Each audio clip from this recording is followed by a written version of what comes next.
Set your machines back to the first ball. And when your score sheets and arrows are turned, you can begin your turn of play. Good luck and good scores this morning.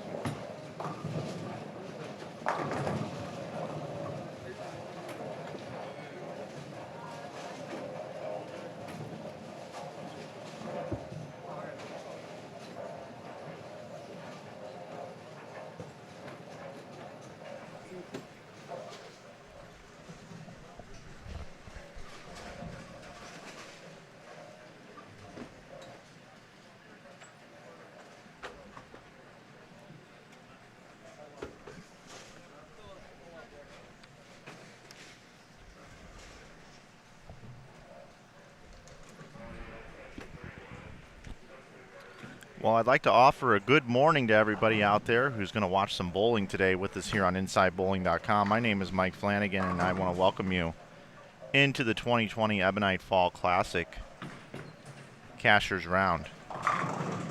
Yesterday, we saw 208 entries, a record, I believe, for this event, take to the lanes. And we have competing here today 64 players. 32 lanes in use of this 36-lane bowling center.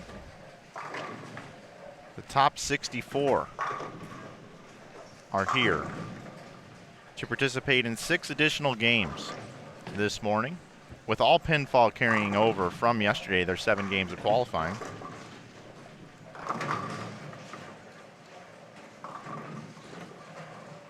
Leading the tournament, and that man is on our featured pair to start today, is Nate Stubler. 249 over. Matt McNeil is second at 218 over. Jerry Mars is 192 over and bowled an impressive 192 over last night and led his squad. Cameron Crowe is fourth at plus 130, and those are the 4 players that are going to be on our screen featured for game number 1. This oil pattern was arguably the most demanding and lowest scoring pattern that we've ever seen in the 18 events known as the Ebonite Fall Classic and formerly as the Fusion Realtors Community First National Bank Open. So those 4 leaders from 249 over to 130 over. Then, just to give you some perspective here, in 5th position is Rob Warren at 108 over, and then Sean Rash, probably the most decorated bowler here, is in 6th at plus 95, and 7th is Darren Bloomquist at plus 93, and in 8th is Zach Denton at plus 87. There were 26 people that bowled a score of par or better, plus or minus of the 200 score, out of the over 200 entries, to give you some perspective on just how demanding the lane condition is.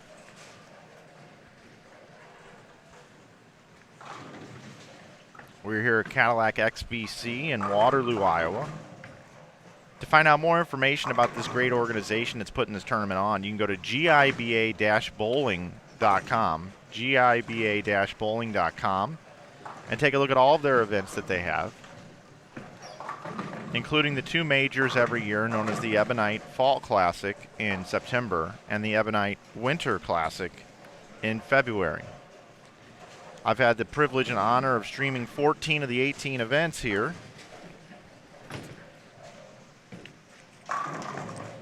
And an act of kindness this morning already here in the booth by one of the bowlers that was greatly appreciated for our efforts here in the booth.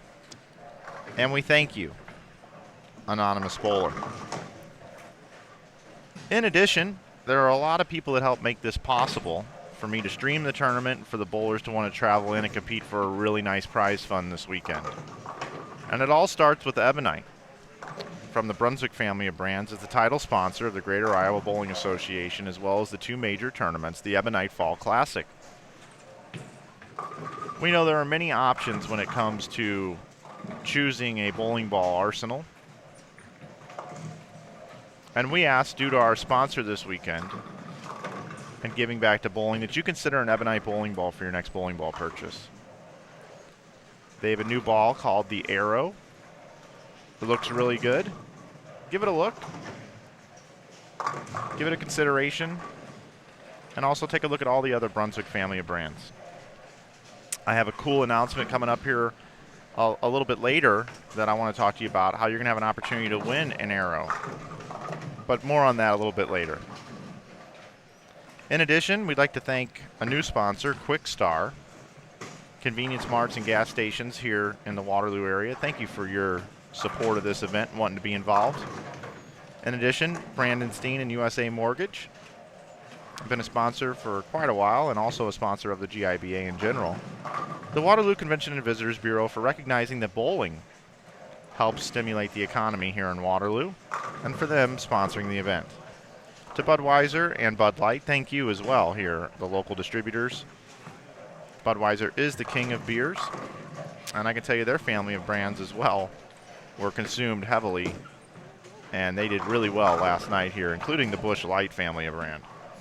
OP Restaurant on Ridgeway, thank you for your continued support of this event. Allen's Hunting and Fishing Guide service as well, and the Hampton Inn, where I stay every time I'm here in Waterloo. So thank you to those sponsors. We really do appreciate it. Without the sponsors, wouldn't be possible, and we wouldn't have the great field that we do today and this wonderful stream for everybody to watch. I want to welcome in all 259 of our viewers watching this morning. Good morning to you wherever you are throughout the world. Good afternoon, good evening. Could be different parts of the world. Who knows? We had Australia yesterday, Hong Kong, people from all over the world watching some bowling, and we do appreciate you being here very much.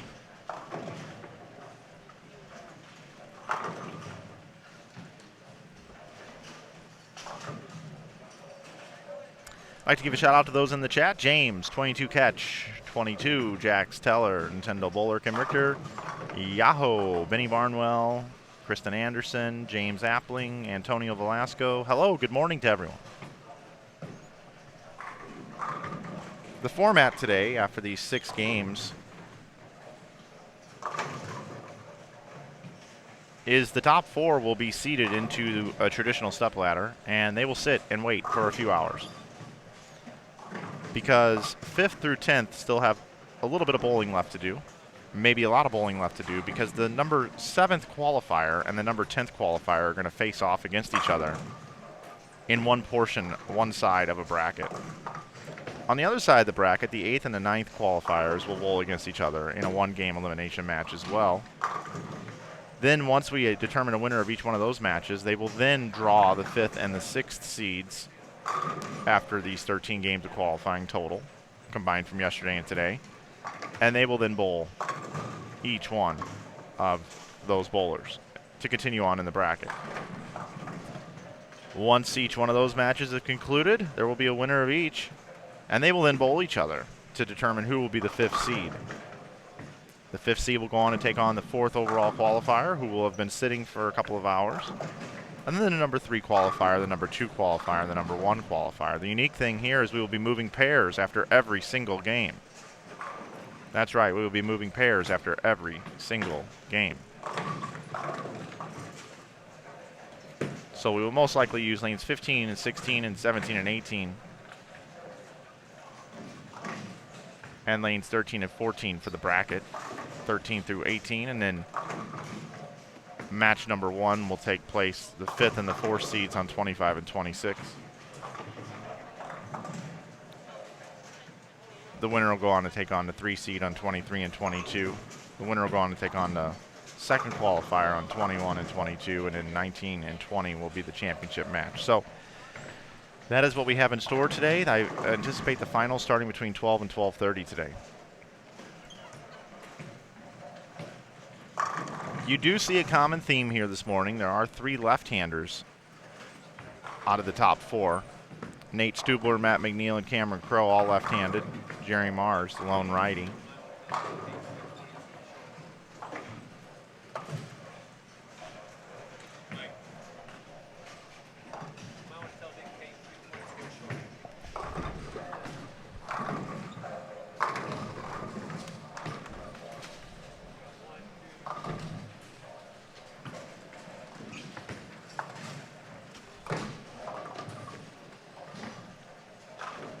Be interesting to see how the lefties do today, crossing together, throwing urethane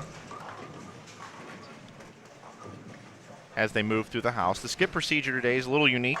They skip 2 pairs, then skip 3, then skip 1, then skip 2, then skip 1. Gets them through the entire bowling center.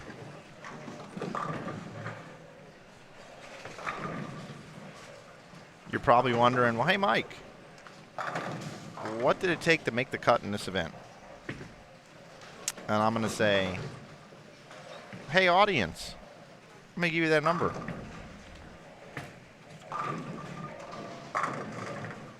Minus 63 was the number for 7 games.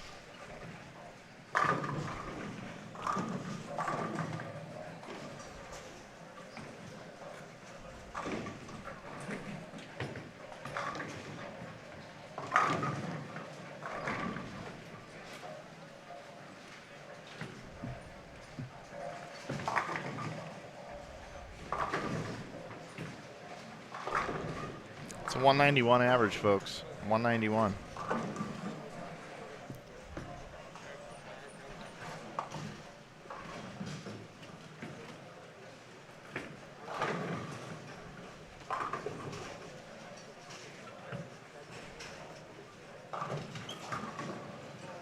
We do have a question here in the chat about different bowlers coming through and how do we get to see them. And obviously Sean Rash is the most decorated player in the field. He's the only PBA Hall of Famer that I know that's bowling today that will be in the Hall of Fame.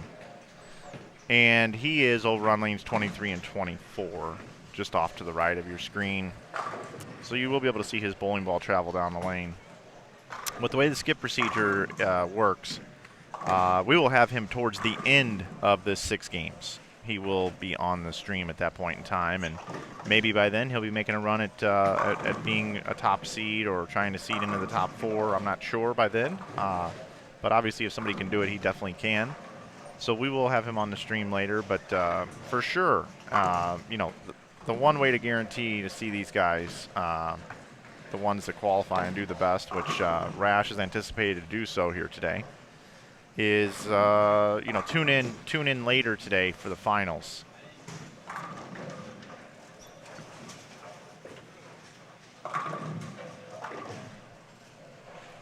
I can tell you that Rash is going to be up next on lane 23, and you'll be able to see his ball travel down the lane.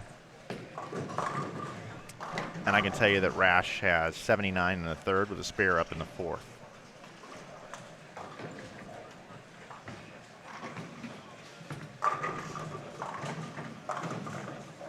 And right on cue, 479 or 49, just a 49.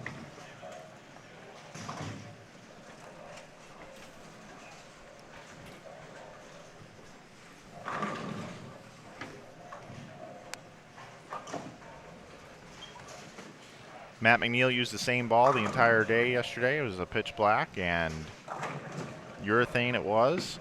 Nate Stubler is using urethane today. I believe it's a purple hammer. And Cameron Crowe as well, I believe, is using urethane. I will have to get a look at his bowling ball.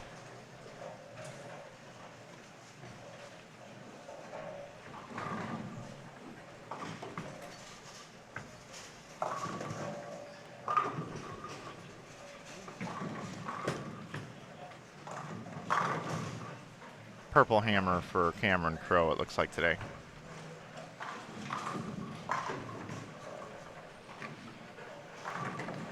We'll see if Jerry Mars can hang with the lefties here.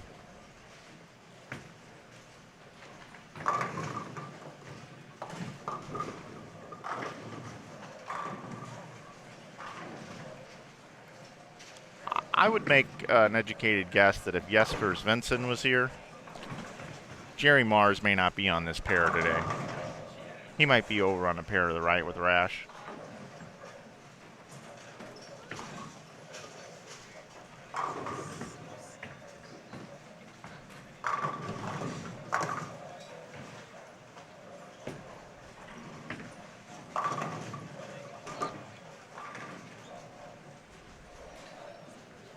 Last night's squad was pretty brutal, everybody. They were really tough last night. No question about it. And I originally was supposed to bowl on last night's squad. Holy cow. I don't know if you could see that over on the left side of your screen, but he left a 10 pin and it had already fallen down. I will probably pull that out at some point and put that out on social media.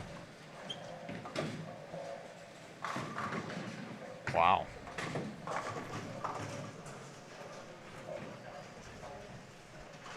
You can go back and rewind this broadcast and look at it over on lane 19.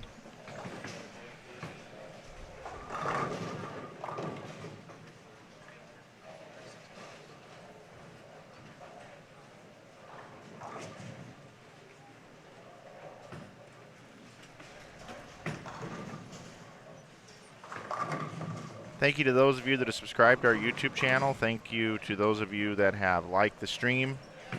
And thank you to those of you that have either come over to Inside Bowling and used coupon code YouTube to save 15% off of our website, or to those of you that have signed up for Backstage Bowling, our new coaching service, and you can sign up for a 7-day free trial, absolutely free. Check it out, see what you think. Our Facebook community, interact with our coaches, Brian and Shannon O'Keefe, Mike Shady, and Mike Jasnow. Great opportunity for you to do that. We're proud of that new product that we have.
Looking around at some scores, and I can tell you that this is the highest scoring pair that I see thus far.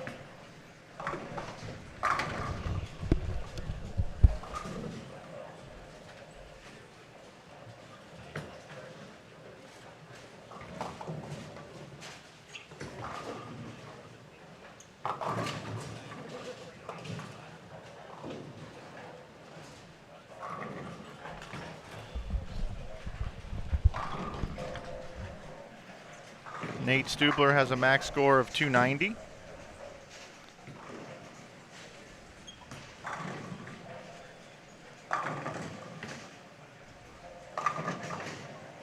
Matt McNeil, a max score of 278. Jerry Mars, a max score of 212. And Cameron Crowe can still bowl 269. Joe Engelkist was telling me that Nate Stubler has been winning or leading just about every event that they've ran this summer in the GIBA tournaments. And Stubler is continuing to put on a clinic here as he has spare 8-bagger. And again, Stubler's 249 over, McNeil 218 over. Jerry Mars 192 over, and Cameron Crowe 130 over. I told you the lane pattern was difficult. And I will quickly display it on the screen for you. As you can see, it's basically a 2-to-1 flat ratio here.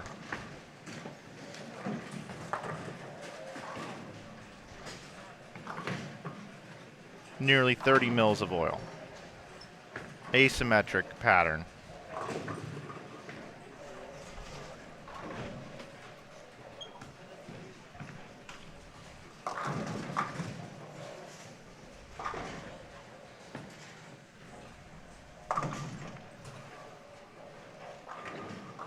Checking in with everybody in the chat. Hello to Jason Schaefer. Hello to Al.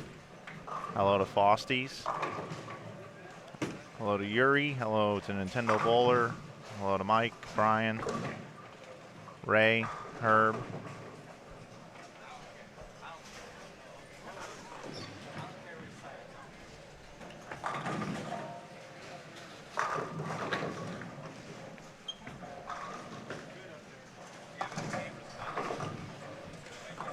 Again, I'm going to tell you in just a few minutes in between the first and second game of how you can win a new Ebonite arrow.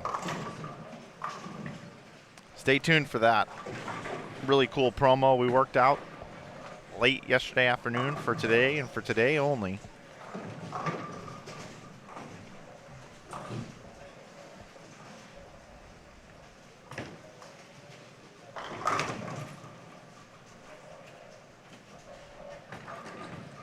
Colin asked Mike, what does 2-to-1 mean on the ratio?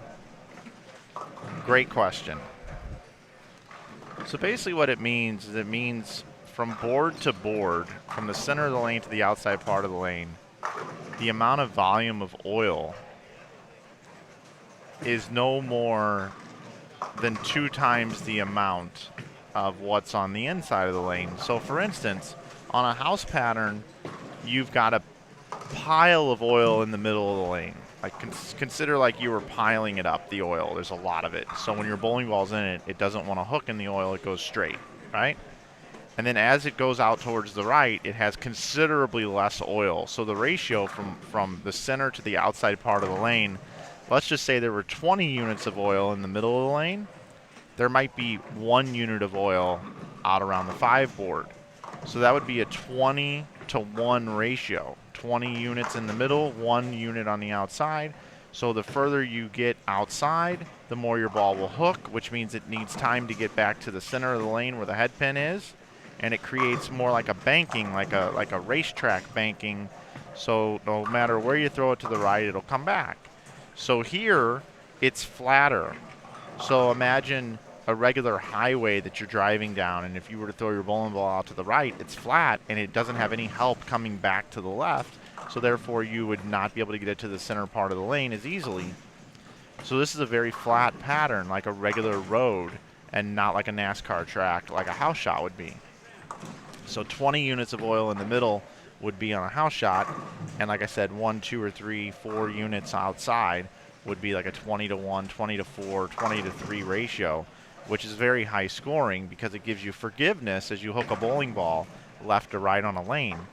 Here, because it's flat, if you miss right, you're not going to get much help getting the ball back as a right-hander.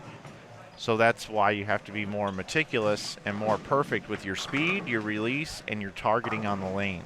So hopefully that helps you understand a little bit more of what it means on a 2-to-1 ratio as opposed to a house shot or maybe a challenge pattern, it may be more like 8 to 1.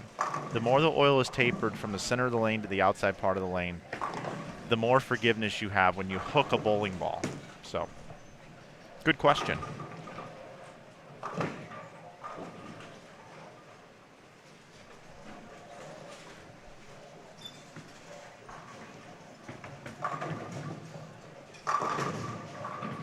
So when a player does something wrong, like Cameron Crowe there, it looked like he rotated the ball a little bit more, had a timing issue where he may have missed inside. Yeah, I did.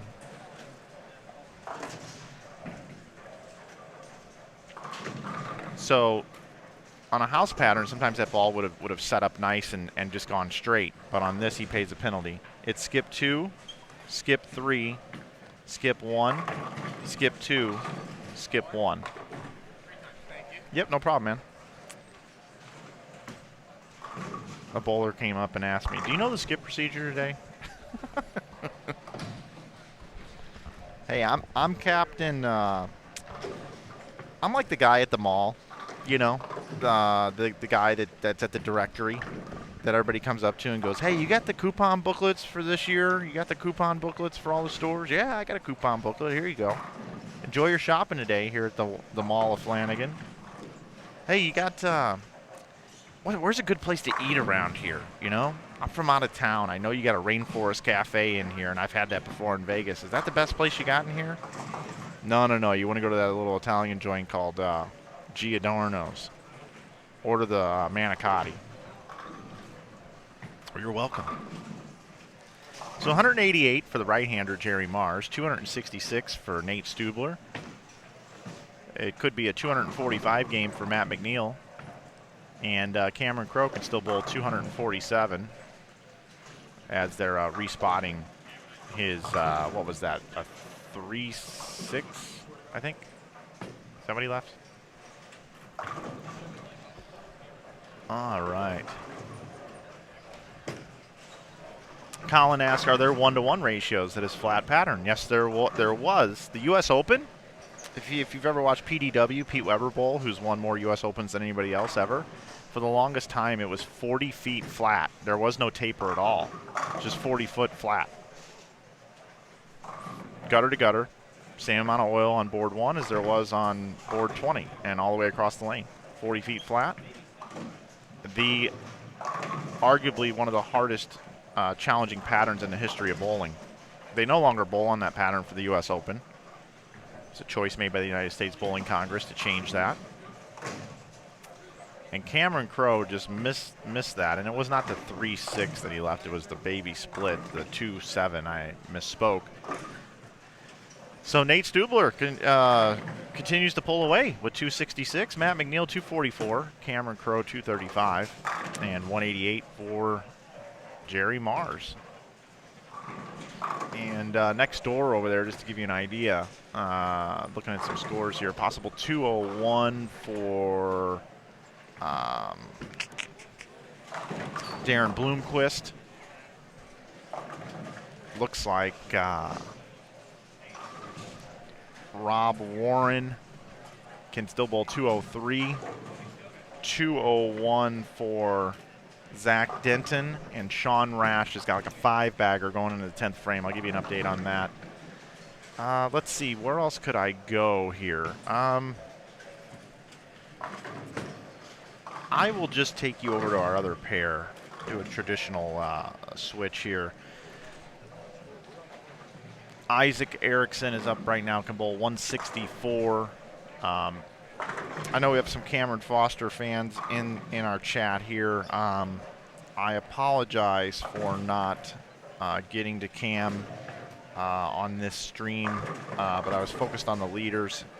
Minus 52 was Cameron, and it looked like he either bowled 201 or 202.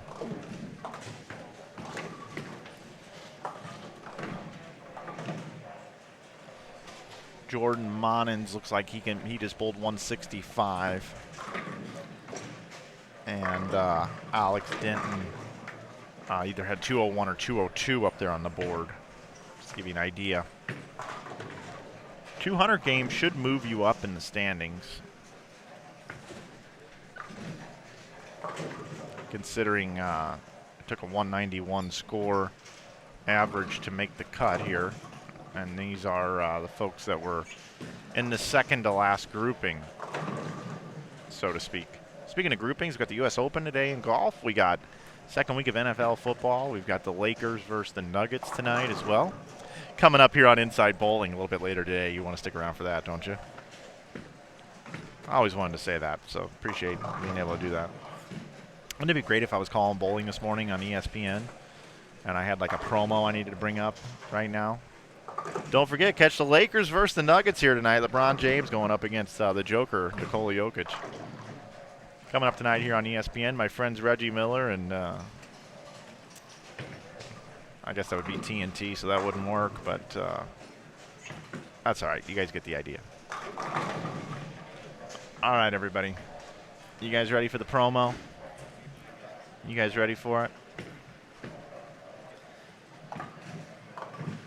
So you guys know that this weekend we're plugging Backstage Bowling. Joe Engelkist, the tournament director, was the first person to sign up for Backstage Bowling, where you can get backstage coaching and one-on-one help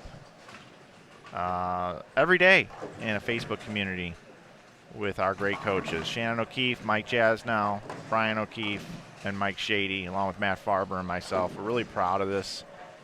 And we've teamed up with the title sponsor of this tournament, which is Ebonite.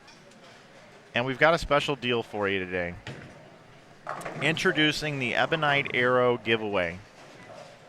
Sign up today by midnight for the free trial. You don't even have to pay anything. All you got to do is go on the website, sign up for the free trial at backstagebowling.com. And anybody that signs up for the free trial today or this weekend, if you signed up yesterday or on Friday, you are also eligible for this giveaway. If you sign up this weekend, we are going to draw tomorrow in the group on a live stream. We are going to pick a winner to win the new Ebonite Arrow, courtesy of Ebonite and of Backstage Bowling here for the Ebonite Fall Classic 2020 edition special promo for our Backstage Bowling coaching program. And we are, again, very, very proud of this initiative that we've done. Our coaches want to help you with your game, and can't say it enough how great of a product it is. I'm really proud of the coaches, and we have a great time in this community. So if you sign up today, again, it's a free trial. You can cancel and still be entered into the contest to win this bowling ball. And your odds are going to be better to win this bowling ball than anything else you've probably ever entered before, because unless we get thousands of people signing up for Backstage Bowling today, we expect a handful of you that want to take your game serious. We anticipate, 15 to 50 people today probably taking advantage of this deal. And if you sign up, you can take advantage of this. And also you can use coupon code SAVE20 to save $20 off an annual subscription when you go to sign up there. So we'll be promoting this a few times throughout the day.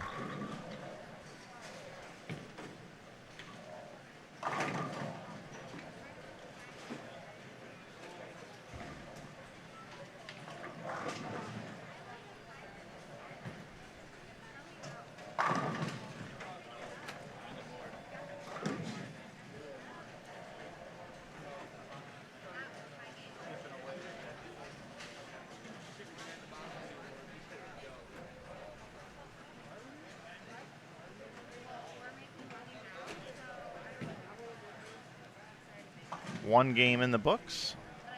Bowlers are shuffling.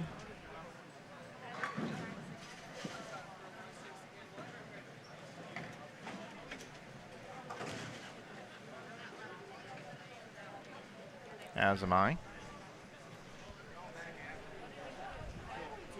So, let's see. Where do we want to go next?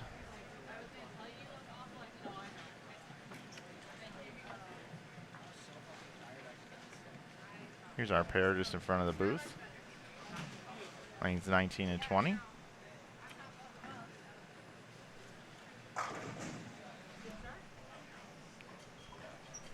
So they're skipping 2 pairs to the right.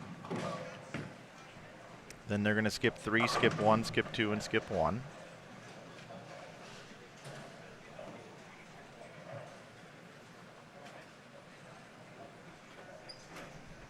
So for instance, we'll figure out Sean Rash's skip procedure here, because I know there were some folks wanting to know about that. So 23 and 24 is where he started, so he will skip 2 to start.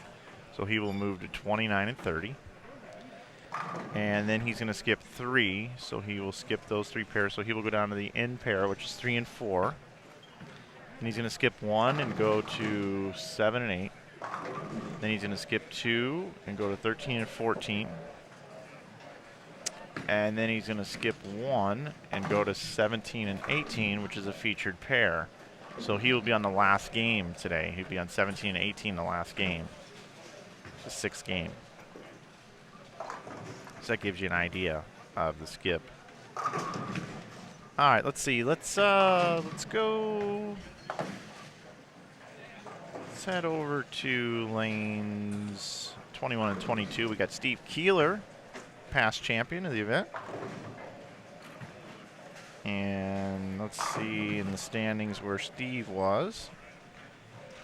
56th. He was minus 50. So Steve Keeler, Jake Cook, Jenna Williams, and Darren Galbraith here for you on 21 and 22. I'll also have on lane 17 and 18 for you Ricky Ellison, Ryan Lakota, Ryan Killinen, and Jason Miner.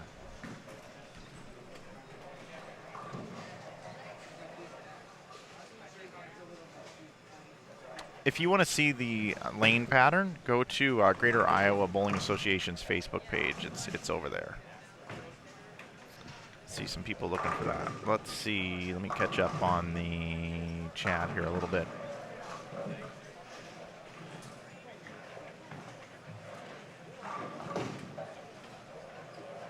Wouldn't the lefties have a slight advantage with their 2.13 ratio versus the righties 1.69? We're talking, I mean, ever so slightly. I mean, we're talking point numbers here, right? So the reason why the pattern's asymmetric is because of the traffic on the lane. There's far less lefties. So when they do that, they try to make it set up that that as the right side of the lane develops, you know, the lefties pretty much just have what they have the whole day. So it's either good or bad. It's feast or famine. And it's pretty good here. And a lot of that has to do with the topography of this building, too, from what I was told from the bowlers.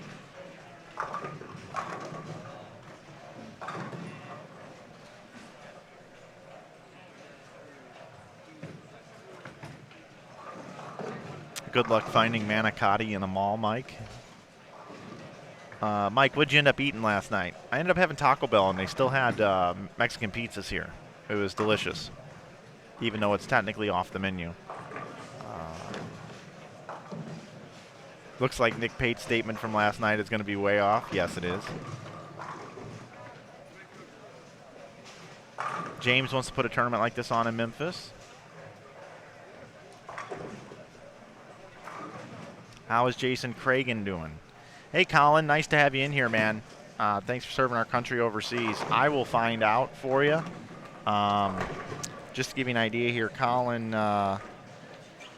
your buddy here, let's see. Jason came in 15th at plus 50. So I'll try to get an update for you. He's down on the in pair. He is also left-handed. Let's see.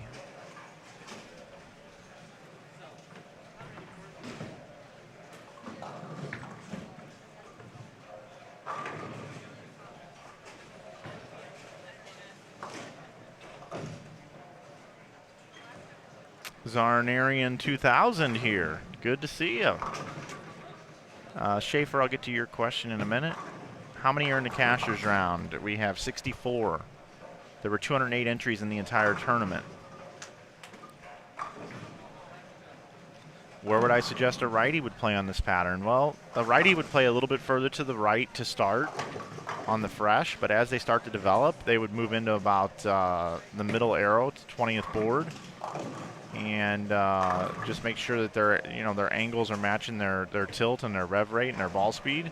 And some would be further left, going more left to right, and some would keep their angles a little bit tighter depending on their bowling style. But around the 20th board is where you're going to see the the right-handers end up, towards the finals and things like that. That's where they're going to want to be. And they really will open up for them, but it doesn't mean they're going to have a lot of miss room. The break point's still going to be pretty tight. Let's see.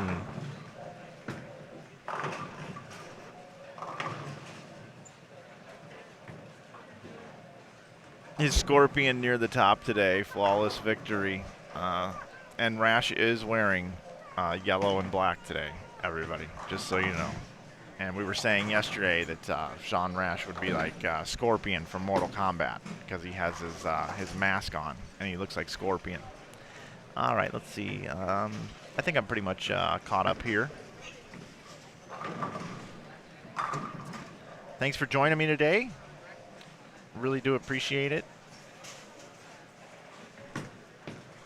I also give a shout out to the bowling center. They've upgraded their internet here, so I don't have to deal with all the struggles that I've dealt with some other times coming here. So I'll be the first to be frustrated when it's not working well, and I'll be the first to tip my cap and say thank you for getting it corrected, and they've done a great job.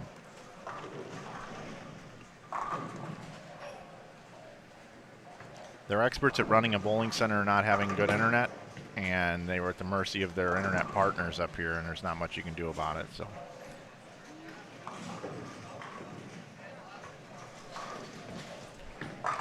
All right, I'm going to bounce out of here and head back over to lanes 17 and 18 for you.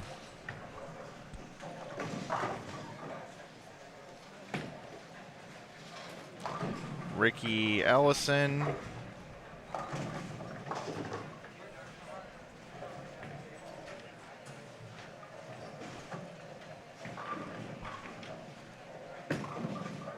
Ryan Lakota, Ryan Kilonen, and Jason Miner here for you. I want to welcome in all 450 viewers watching this morning.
Nice shot.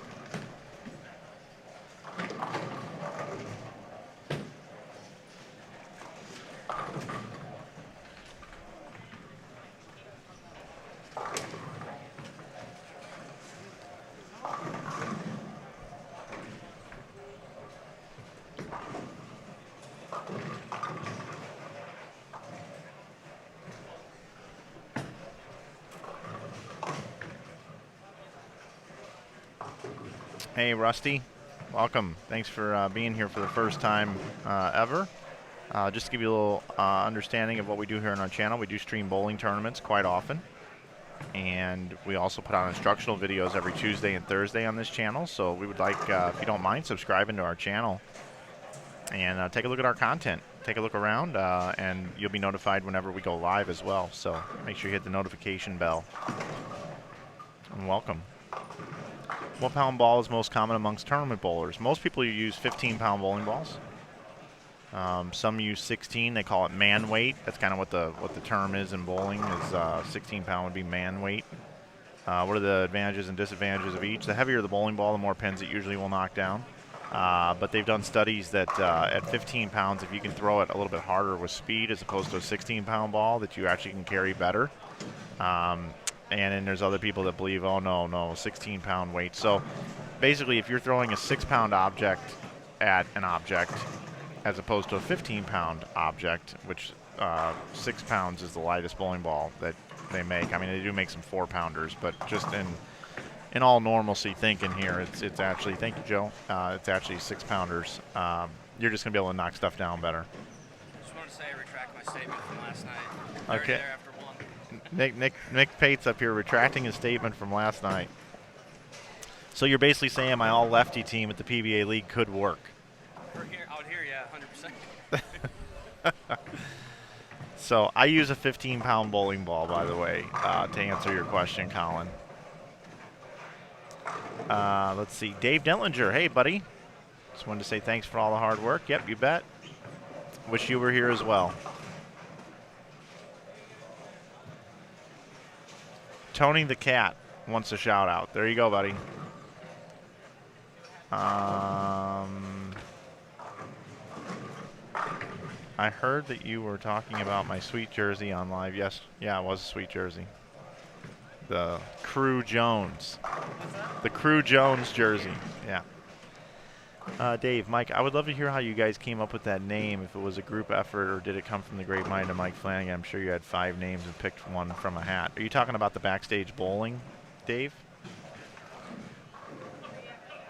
Hey, Timmy, live streaming on the 60-inch screen. It's a beautiful thing. Good morning, Mike, and thank you. Good morning, and thank you to you as well. I do want to upgrade these cameras eventually to some 1080 cameras. I'm still using 720p. Oh, Dennis Hacker, first-time viewer. Hey, welcome, buddy. Mike Pate here. Good morning. Good morning, Mike. What's up?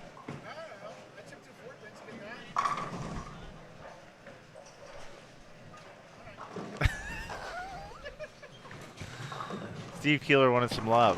He's like, hey, I picked 2 4-pins. Let's see. Oh, the channel name. Dedicated to my lovely pet cat, Tony.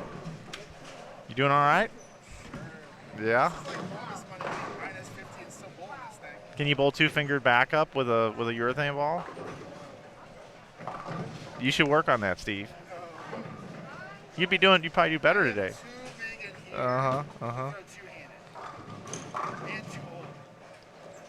Joe Bevelicqui says Nick Pate's my hero. Much love. Okay, I've got some standings here for you. And Jason Schaefer, I'll still get to your question here in a minute. Nate Stubler's your leader at plus 315. Matt McNeil is second at plus 262. Jerry Mars is third at plus 180. Fourth is Cameron Crowe at plus 165. Fifth is Nick Heilman at 152. Sean Rash is sixth at plus 127. So Rash bowled 232. No, that's not right. Yeah, 232. Clay Reese is 7th at plus 99. 8th is Rob Warren at plus 87. 9th is Zach Denton at plus 86. And 10th is Darren Bloomquist at plus 80. Nick Pate is 11th at plus 78. Jason Cragen has moved up to 12th. He's plus 75. So he bowled 225 the first game. There's your Jason Cragen update for you.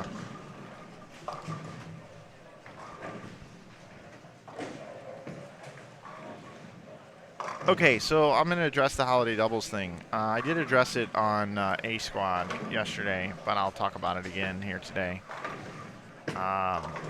So, the way I believe this thing is going to work is Matt Schellebarger, the proprietor of St. Clair Bowl, is going to get a vote. Jerry Anderson is going to get a vote. And I'm going to get a vote. And I think that's how we're going to come up with a decision. And 2/3 is going to win and make our decision here at the end of the month. And I will tell you that Matt Schellebarger based off of the rules of Illinois, is like fired up and ready to have the tournament. Like, he wants to have it, from what I understand. And the way the rules of Illinois are currently stated is you can have the event. We can have the event. We can have the bowlers come in. Spectators will be limited, from what I understand. There are some strict rules, but it's a big facility. He's got a bar upstairs, so some way, somehow, and that is supposed to work.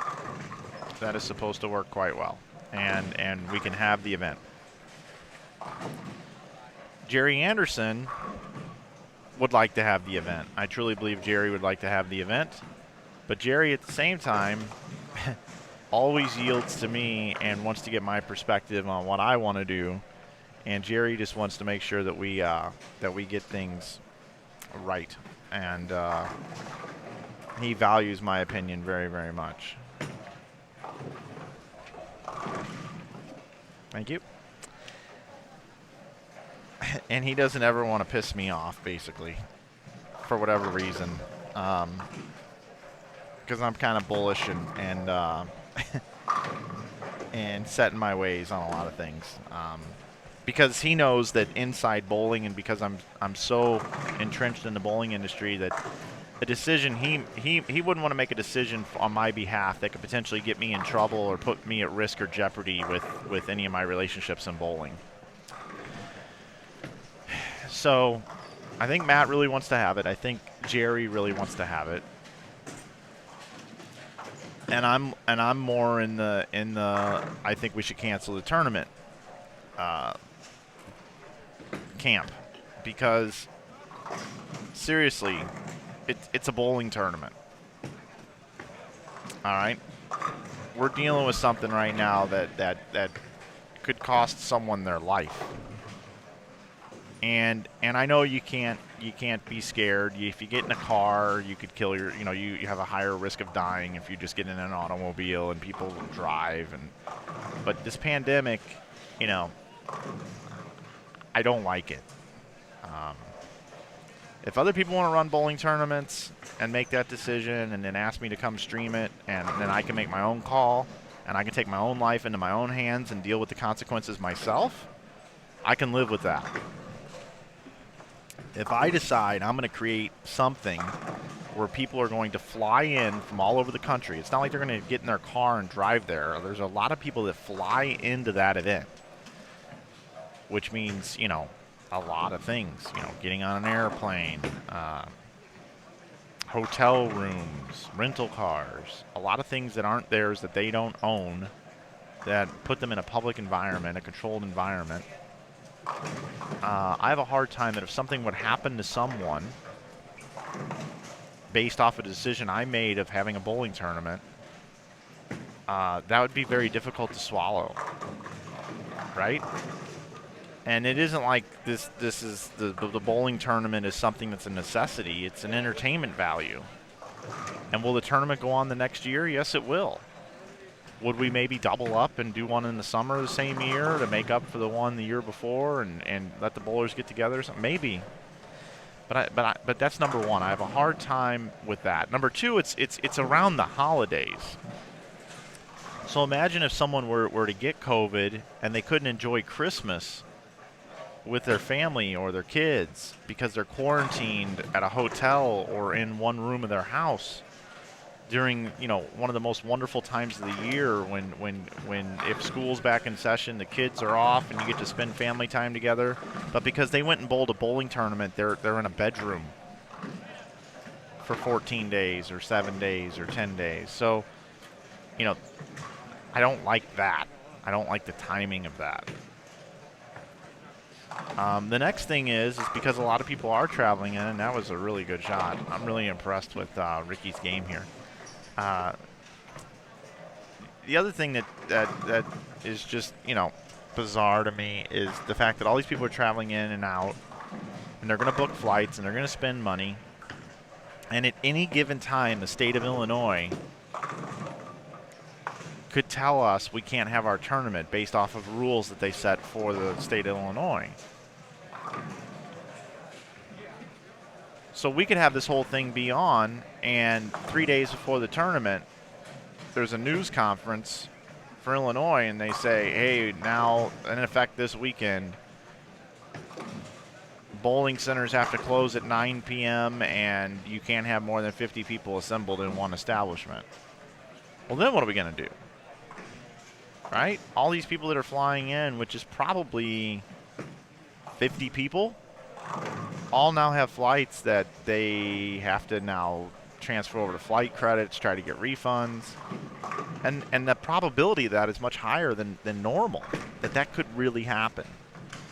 And the other thing, and I don't want to get real political here, but we have an election also that's taking place. And I don't know how this country is going to respond to this election and the things that could happen that none of us can foresee right now.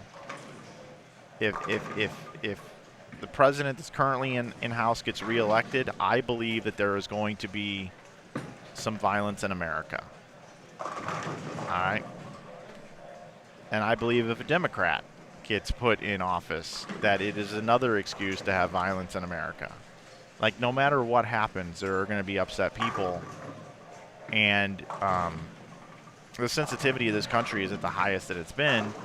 And I just, with all of those factors included, whether you agree with me or disagree with me in any of the things that I just said, those are all just things that are creating this environment or this storm front coming in. And we have a tornado warning is the way I look at it. And why would I want to have a bunch of people assemble together with the possibility of a tornado coming through, when it's really just for entertainment purposes only and it's a bowling tournament? And that responsibility would fall on me if something were to happen in a negative light. In that same bowling center, and I don't like to make light of this or even put a spotlight on it, but it was right before the event recently that there was a person shot in the bar of that bowling center 2 days before we were about to have an event. And that's freaky. That messed with me a little bit. I didn't say it on air, but that really messed with me. So feeling that experience already around that event and just what's going on in our country and what's going on with the pandemic and what's going on during an election year and all these things, I am leaning towards no, we should not have a tournament. But I believe it's going to be a 2-to-1 vote, and I believe Jerry and Matt are going to vote to have the event. And I am going to believe in my brothers, and I will probably be there streaming the bowling tournament, and we will probably have the holiday doubles bowling tournament this year at St. Clair Bowl. But we will make a decision here at the end of the month.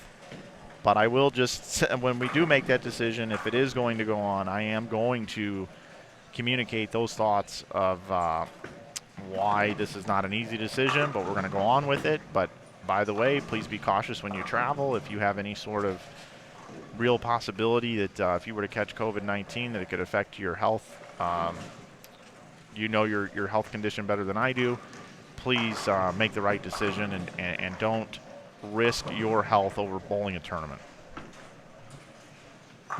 So, long answer to that one. I have not even looked at the chat while I was on that dissertation. I've been watching bowling.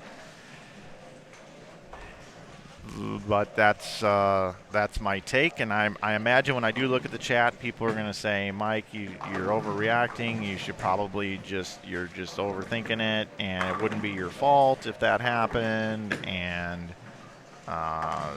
the election and all that should have nothing to do with your bowling tournament decision. Pandemic should have nothing to do with it. Okay, all right. Let me look. I'm going to look at the chat now. Let me see what you guys have to say.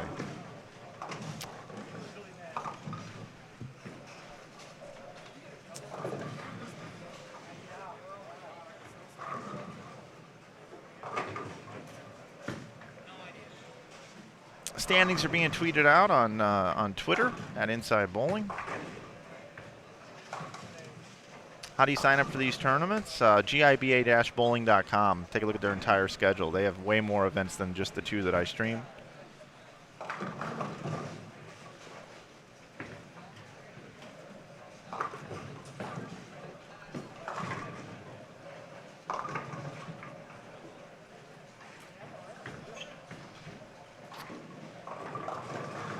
Sean Martin asked him, why are you even at this one? Well, it wasn't my decision to put the tournament on.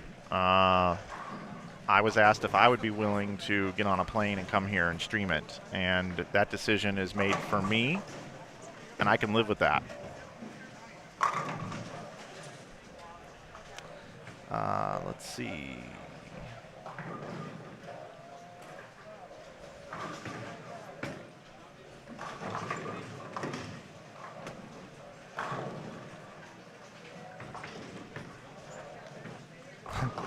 Stop talking politics.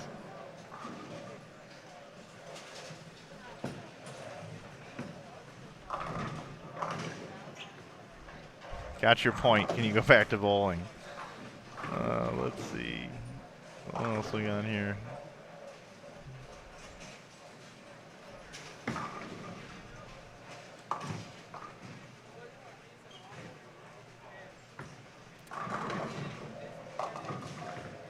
Hey, Caitlin, I'm Mike Flanagan, by the way. Nice to meet you.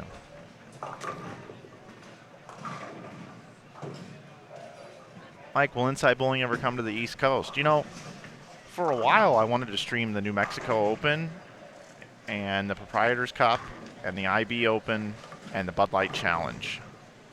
Like, I wanted those to be like a super tournaments, possibly do something with Brad Edelman in Vegas as well.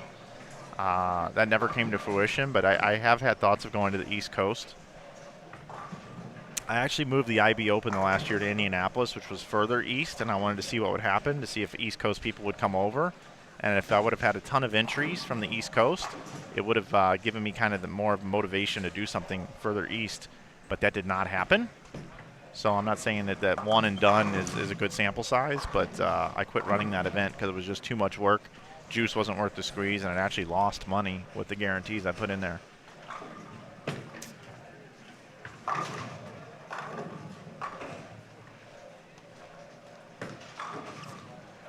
When are you coming to the West Coast? Well, I live in Utah. I do have the opportunity to do things in Vegas pretty much whenever I want. We are almost at 20,000 subs. Thank you for that.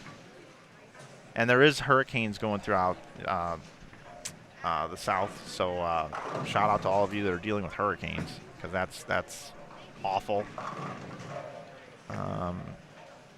Any possibility of commentating with Brad and Kyle, like the Brad and Kyle Women's Open? That was fun to watch and listen to you guys talk.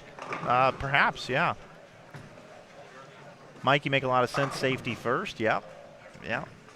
Love the real talk. So many scared to be real nowadays. Yeah, I'm always going to tell you my take on things. This is my channel. I own the real estate. I'm providing the service for free. You guys are not paying for this. It wouldn't change me anyway. But yeah, I'm just going to have an open conversation with you, the audience, and I'm going to continue to always do that.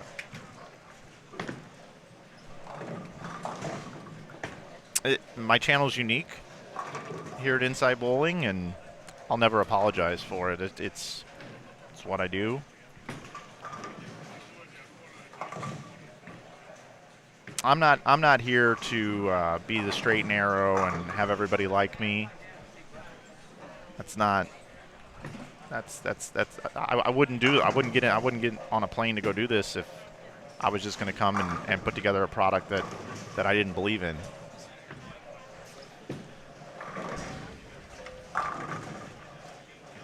I do take it seriously. I do like to have fun. I do like to have my personality come out a little bit.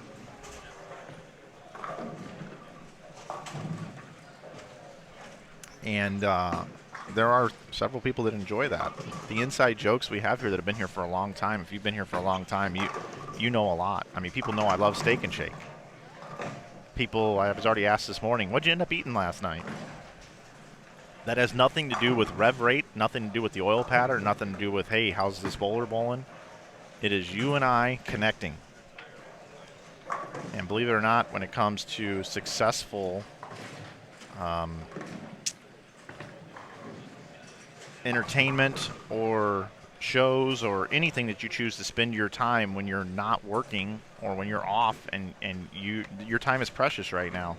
So anytime that somebody is going to do that, you have to make a connection of some sort if you're going to stick around. And that's what I try to do, is connect with y'all. Hopefully I say something throughout the day that makes sense to you, or that you can identify with and can make you think a little bit. And you guys in the chat do the same for me. The fact that I can fire this thing up and have 460 people willing to watch this event and listen to me talk. And I'm sure some people are like, I can't listen to this guy. Put it on mute. And that's okay. Doesn't bother me.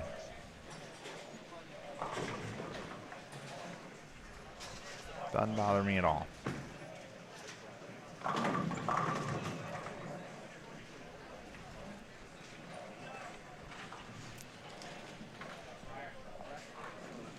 So I'm looking around here, and I'm just going to call out scores from pair to pair. I do see a 240 over on 15 to 16, a 180, another 180, another 180, a 197 here on our featured pair. 181, possible 213, possible 191. Looking right in front of me here on 19 and 20, possible 213. We got 269 up there. I'll bring him on. 167 on the board, completed. 201, 180, 179, 185, 209, 185, 168, 225, 180, 153. This gives you an idea of the scoring pace. Here's Ryan up. He's got 191 left. Throwing urethane. Just comes in high for a 4-pin. And Ricky's bowled a nice game here. You know, Ricky can bowl 213. Be high on the pair.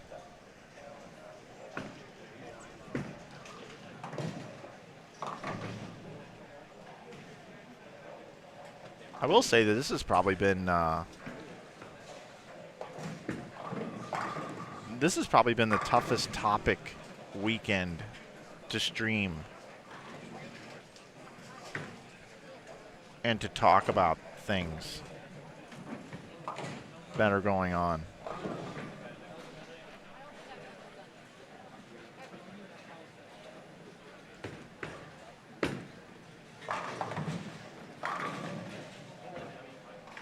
Yeah, I think that's accurate.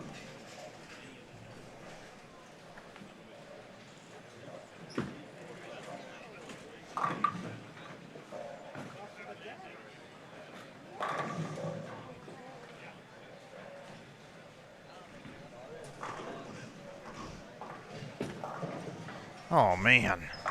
It's just maybe a little quick there for Ricky.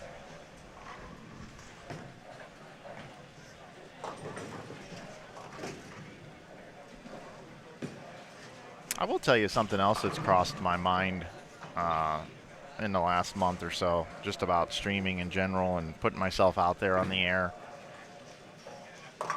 There's a lot of things that's happened in the last couple years where things have been said. People have lost their jobs over saying something that is more sensitive than ever, whether if it's got to do with gender or sex or race.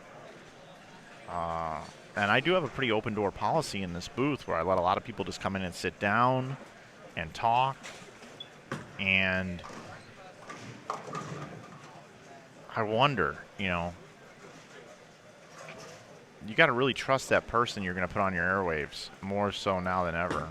And I look like a guy like Marty Brenneman that made a giant mistake with the Cincinnati Reds. It does make you think a little bit. It does make you think.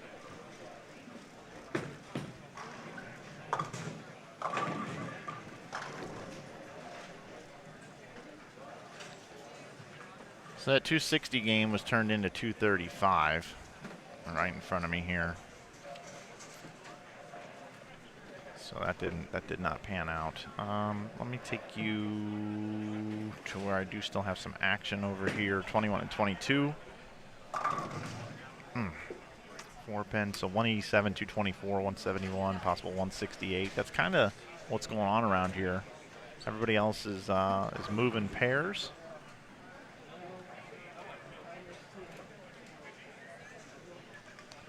Take a look at this 4-pin get picked up. And again, just because we have a second, I'll bring up the oil pattern again. I know you guys like looking at this thing.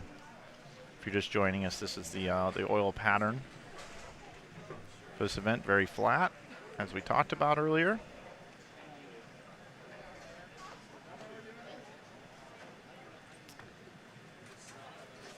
All right.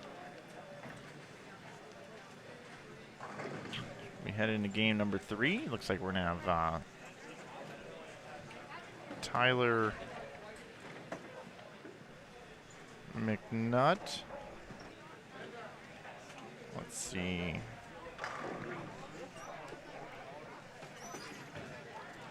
Going into game 3 already. Tyler McNutt, Josh Powell, Ryan Powers, and Dan Gifford.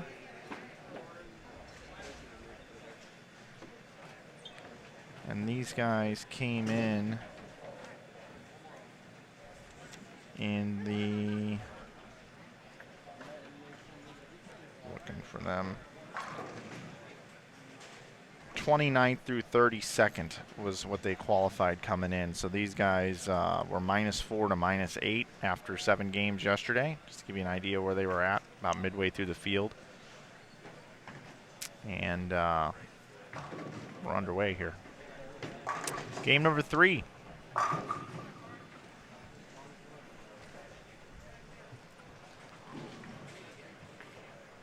Let's see.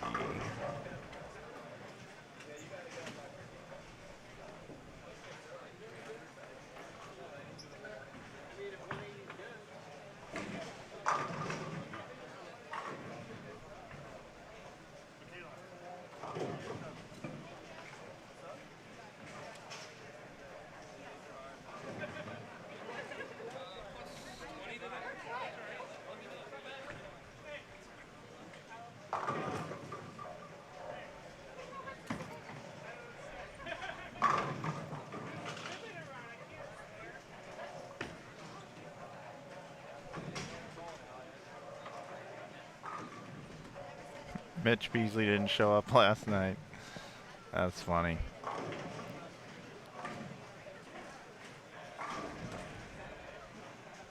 Thanks, Red Cat.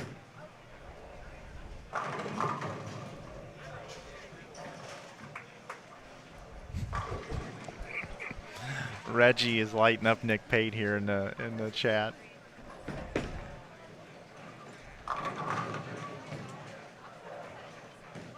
Hey, Eric Hayes, if you want to start live streaming, just send me a friend request on Facebook or tweet at me or send me a DM on Instagram. I'm the Mike Flanagan on all those platforms, and we can have a conversation offline once I get home.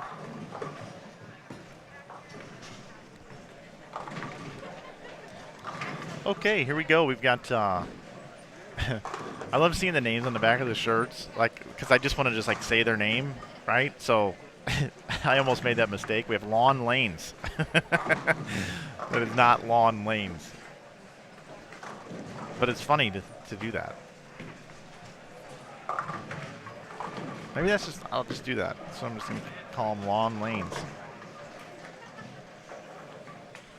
Actually, I'm better than that. Dan Gifford's getting ready to bowl. Ryan Powers is letter A.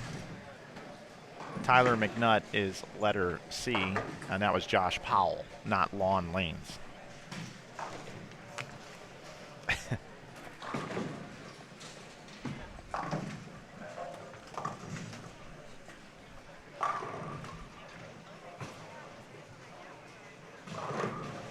What's going on, Ray Elk? We are at Cadillac XBC in Waterloo, Iowa.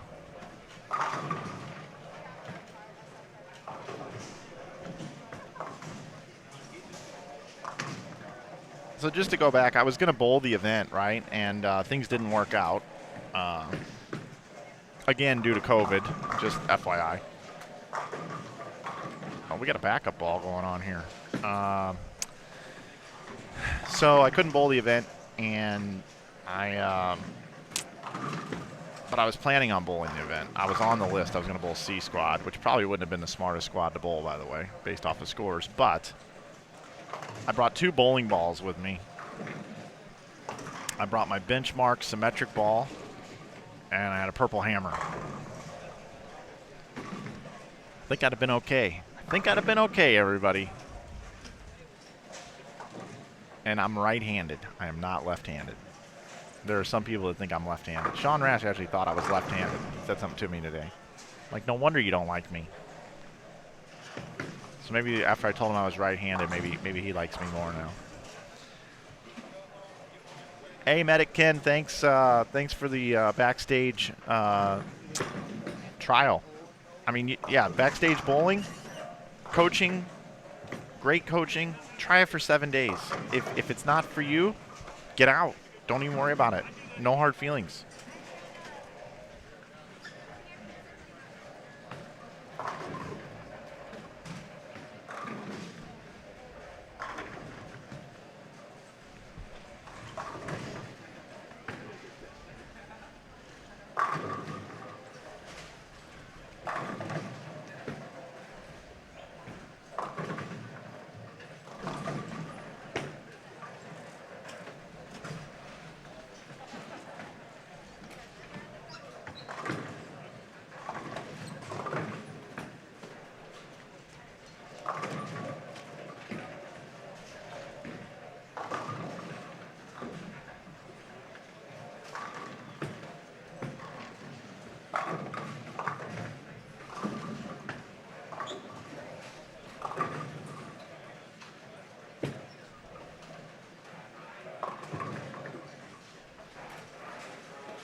Darius, this is not a PBA event. This is a major tournament put on by the Greater Iowa Bowling Association. They have several tournaments. You can go to GIBA-bowling.com and look at their entire list of events on their schedule.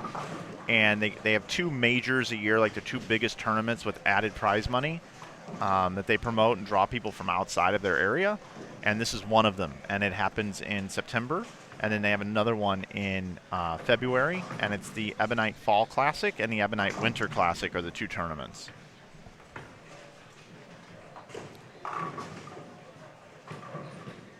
Welcome, John. Welcome, Drew, Norris, Billy.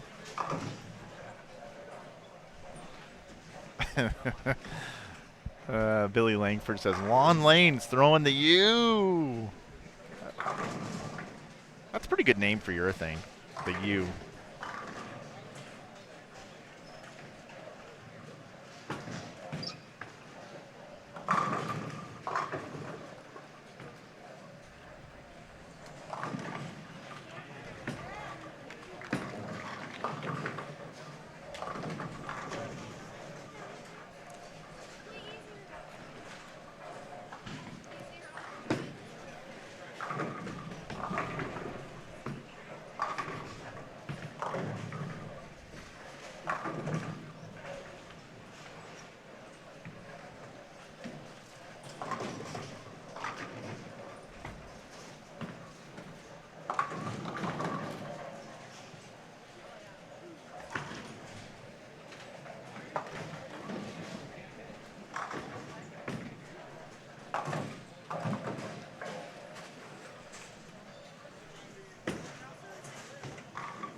Deadwood there, right in the center of the lane. It's going to cause an issue.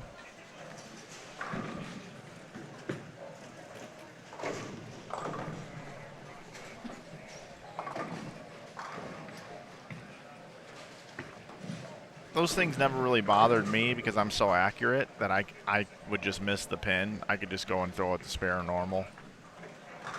Pin wouldn't bother me, but I know for most people they need it cleared because there's a probability that they could hit the pin. But not everybody's as good as me when they bowl.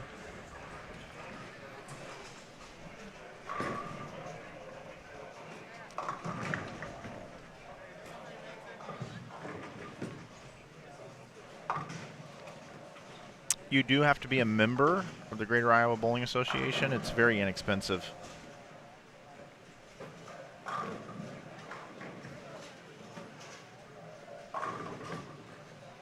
You're welcome, Barry. We're gonna have a doozy of a final too here. I mean, you've got some storylines here. You've got this whole lefty. You know, do the lefties have an advantage? Lefties with their urethane. Will a right-hander, the great right hope, will he be able to take down a lefty in the stepladder final? Who could emerge from the 10, you know, the 10 through the 5 seeds to become the 5 seed? Can they get something going? And you know, you've got Sean Rash, Matt McNeil, this Cameron Foster, who's just a phenom coming up, a lot of power lefty. Nate Stubler, who's been dominating the Greater Iowa Bowling Association events, you know, top seed. Can he take down a guy like Sean Rash, you know, PBA Hall of Famer as soon as they're ready to induct him? You know, like, you know, can a guy make a run like Nick Pate? You know, so a lot of developing storylines. Tom Hess, you know, what has Tom Hess done so far today? You know, he's in 21st after the first game at plus 31. 10th place is 80 over. Hess has won this event 3 times. So a lot of developing stuff here. A lot of really good developing things. Nope, that's it. Thank you. Standings after game number 2, I have them now for you. I'm sure they're getting tweeted out as we speak if they're not already there by our great team. Nate Stubler leads at plus 360. Matt McNeil second at plus 291. Nick Heilman. Wait a minute. Nick Heilman is at plus 166. He's now in third. Cameron Crowe is in fourth at plus 163. Jerry Mars now fifth at plus 133. Rob Warren is sixth at plus 124. Seventh is Clay Reese at plus 106. Wait a minute. Is this accurate? Eighth is Darren Bloomquist at plus 80. Ninth is Nick Pate at plus 75. 10th is Brody Green at plus 70. 11th is Zach Denton at plus 70, tied for 10th, I should say. Jordan Schopner is 12th at plus 66. Jason Cragen is plus 65. Jonathan Shallow is plus 63 and 14th. Colin Smith is 15th at plus 60, tied with Sean Rash in 15th position, plus 60. Did Rash bowl a bad game? He was 127 over. I gotta confirm this. That just doesn't sound possible.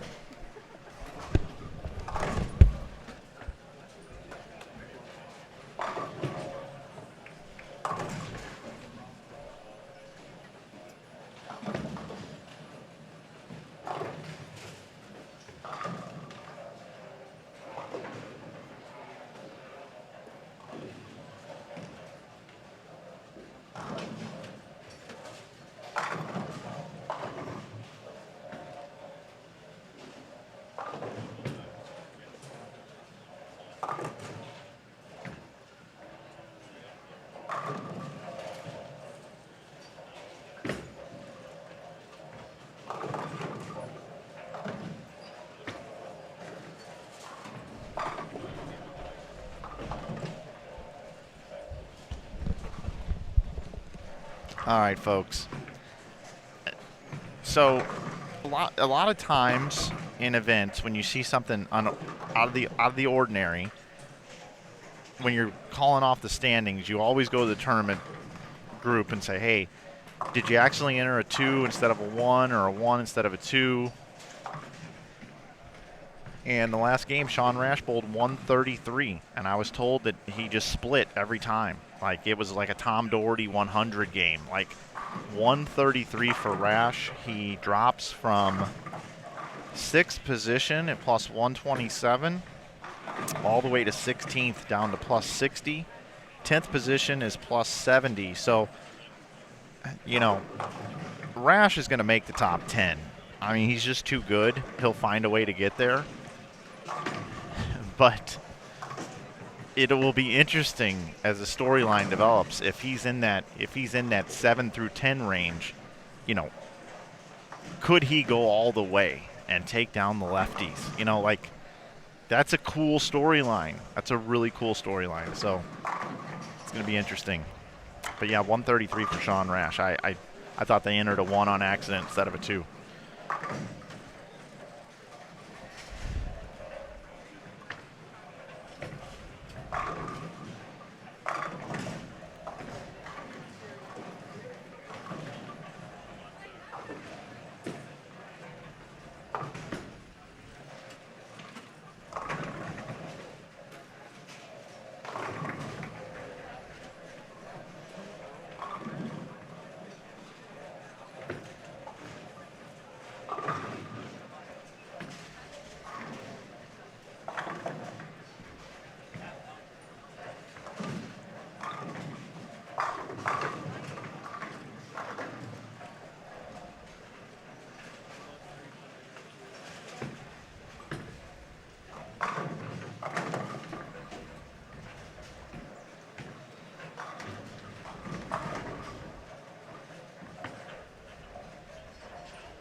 Anybody sitting in that chair, the whole thing's right now, it's all out of whack. You can take this chair and sit right there. I just had somebody sit at the table again, and I have a sign out today.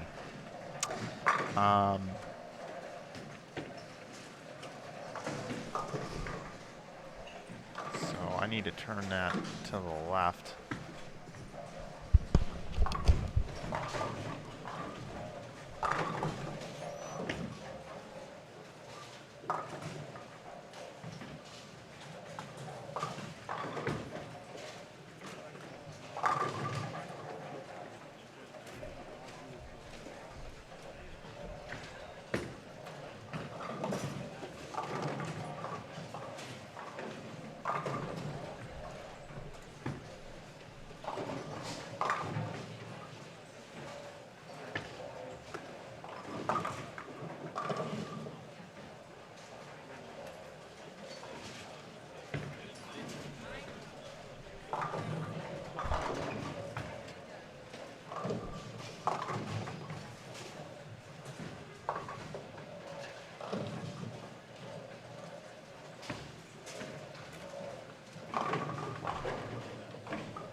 old backup ball. I'm going to bounce out of this pair and give you guys what's going on over here. We've got lanes 21 and 22. We got the Nick Crummell.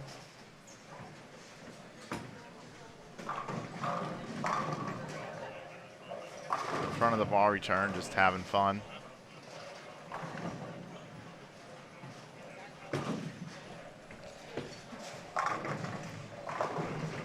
Crummell finds himself in 55th position at -83. You know what's crazy though? If he could bowl 270, I know it's not easy to bowl 270, but Nick's a talented player. You know, he could move all the way up to like 27th position. He could go from 50th to 27th with a 270 game. I mean, he can't bowl 270 this game. I'm not saying that, but it's just out there to be had. You can make that big of a move when they're this difficult.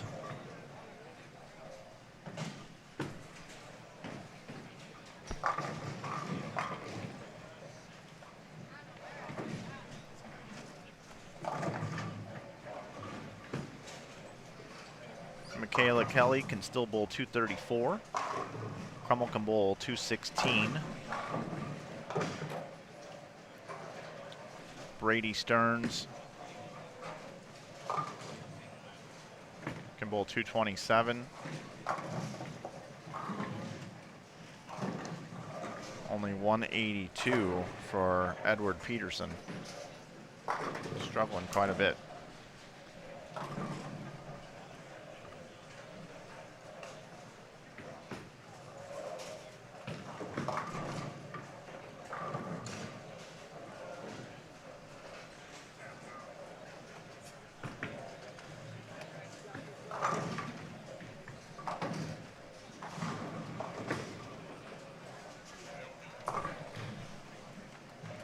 Rooney, this is George Peterson.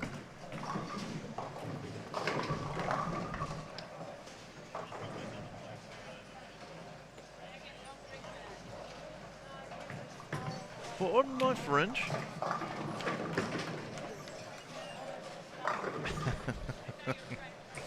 Anybody catch that one? What did it take to make the cashers round? Well, 191 average.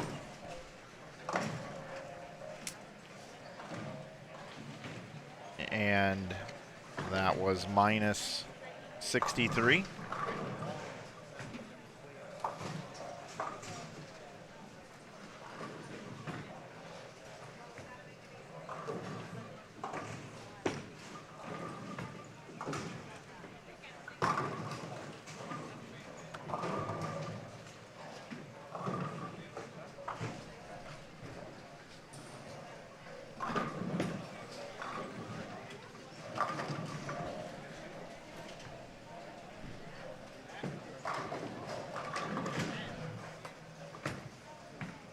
.210 conversion by Dwayne Kiltz on the left side of your screen just happened.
Dennis got it.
I'm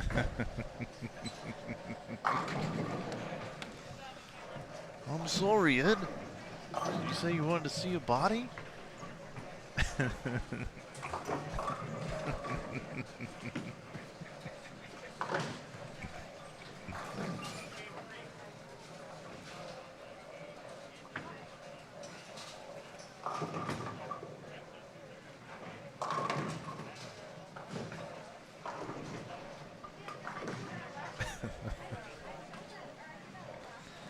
I'm gonna watch that movie too. I got 2 movies to watch when I get home. Dragnet and Ferris Bueller's Day Off. Gotta watch those 2 when I get home.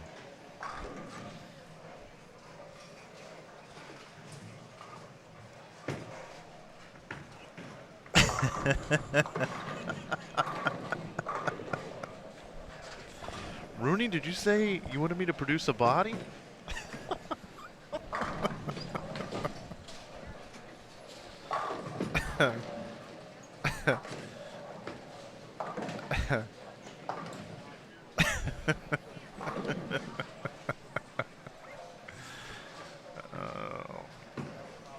How about 233 for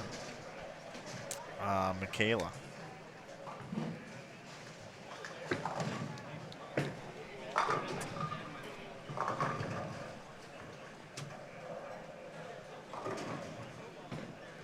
Kind of bailing out a game here as well. Here, 60 in the 6th or in the 5th is rough. Like Crummel with 195, making it look easy out there.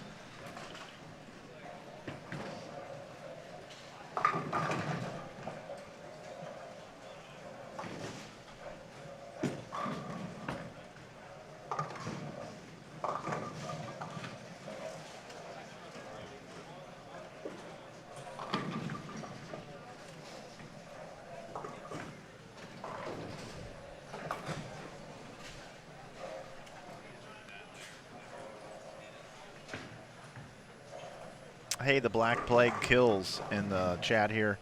He asked if I ever seen the movie Fast Time at Ridgemont High, and it's been a really long time. I need to watch it again. If you're hidden under a rock and don't know about this, there was just a recent script reading for charity with Jennifer Aniston and Julia Roberts and Brad Pitt and Shia LaBeouf and Morgan Freeman and Matthew McConaughey and a plethora of super talented people all on one Zoom call reading the script. Jimmy Kimmel was involved. Dane Cook was involved. It was I haven't watched the whole thing, but it's pretty cool. So I'm probably going to rewatch that one as well.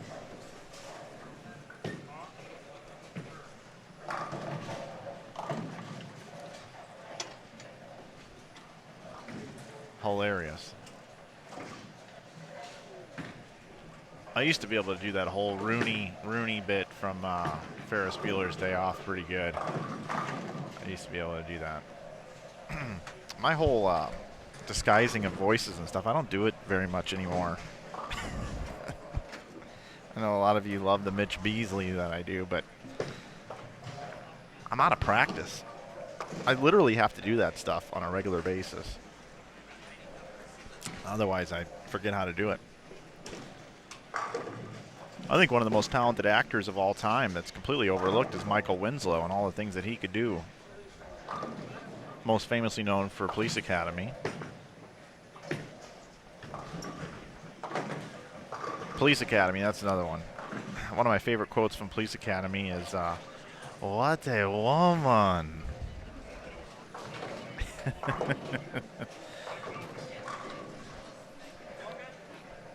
All right, 221 high on the pair.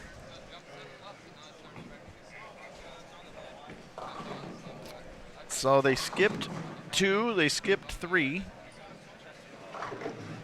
and now they're skipping 1. And we're going to roll into game number 4. Switching out my graphic here. Everything looks exactly the same, though. Just a reminder, again, I announced it in between games 1 and 2. Our backstage bowling product, which is elite coaching by 4 of the best coaches in bowling, 4 of the best. Brian O'Keefe, Shannon O'Keefe, Mike Jasnow, and Mike Shady. We're running a promo with the title sponsor of this event, Ebonite. We are giving away an Ebonite Arrow to anyone that has signed up this weekend for Backstage Bowling's free trial, 7-day free trial. We will draw tomorrow in the group for the winner. In our Facebook community is where you can interact with the coaches, and you can take advantage of this this offer by going to backstagebowling.com, which redirects to insidebowling.com. Signing up for any of the membership packages, you won't be charged for 7 days. You can cancel at any time. And if you want to use the coupon code SAVE20, you can save $20 off that annual subscription if you choose to stick around. But a great opportunity for you to get a chance to win this wonderful new bowling ball from the title sponsor of this event, Ebonite. The new Arrow from Ebonite looks really good, and great promo here available for you right here this weekend as we live stream the 2020 Ebonite Fall Classic for you.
You guys are great in the chat. I'm really enjoying it. Oh, really enjoying it.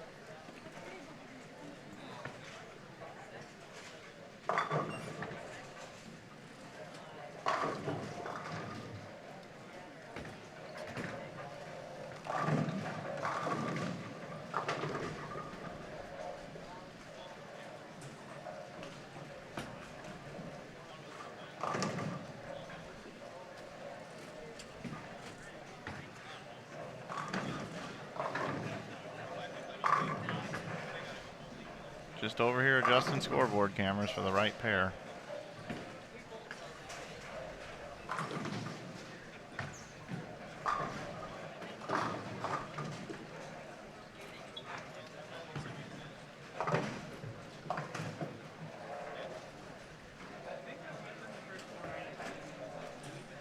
Okay. Got that situated now.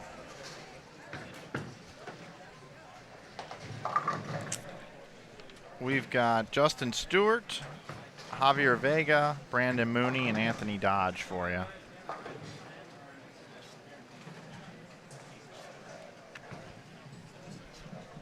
We do also have a Mitch Houpe sighting. Mitch, after 2 games, is up to 18th at plus 38.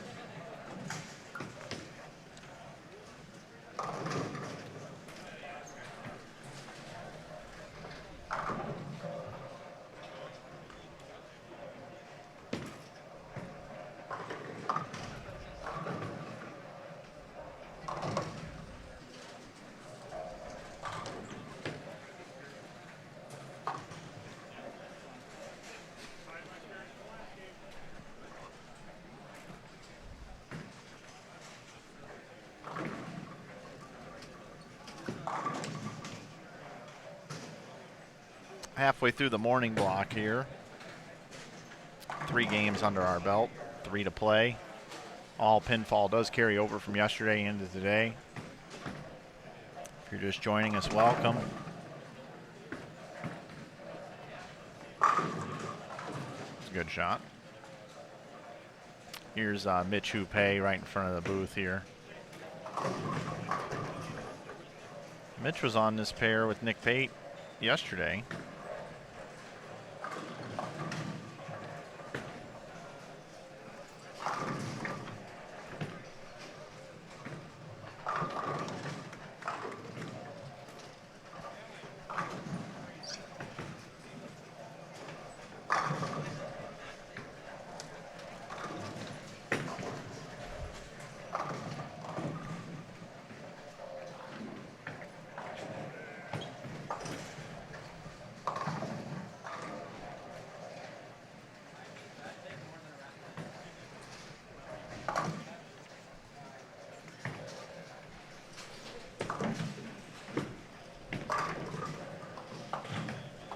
That looked good.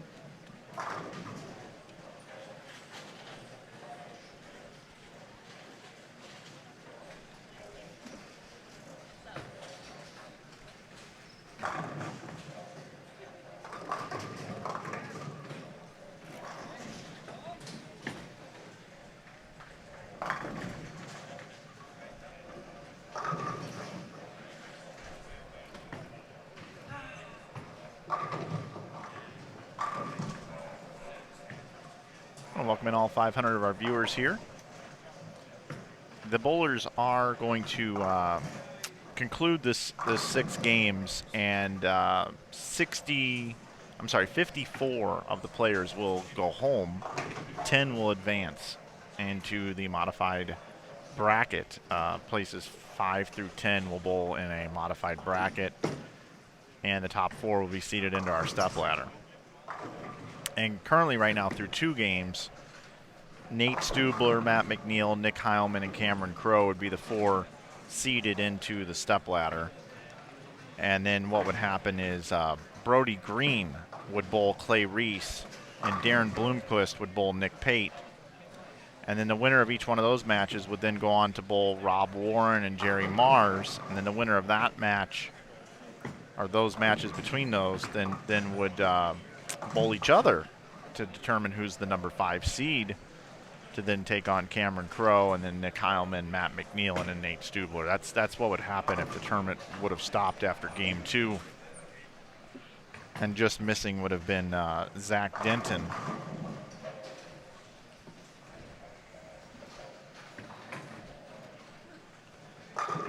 As the way the standings are laid out in front of me. So that's what we're doing here. And the prize fund can be found on GIBA-bowling.com.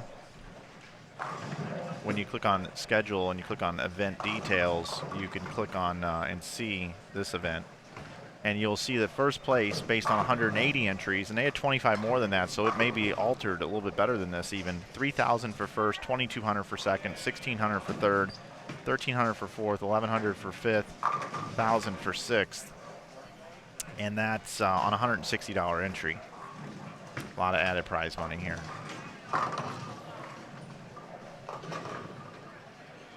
Kenny Seymour giving me an update here on Facebook. Let me know that Pete Weber has won his first match in the PBA 50 event in Illinois. Thank you for the update, Kenny. Shout out to you this morning.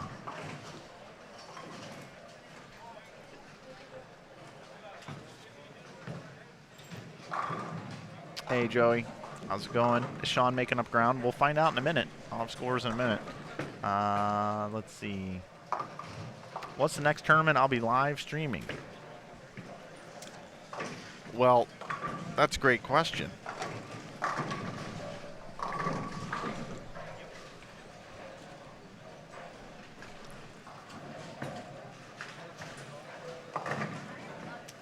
The answer to that is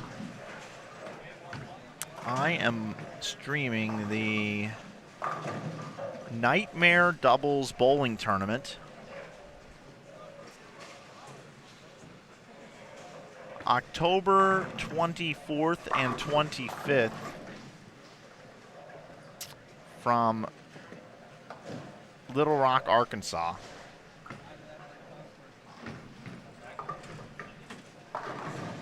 Be the first time for me doing that one.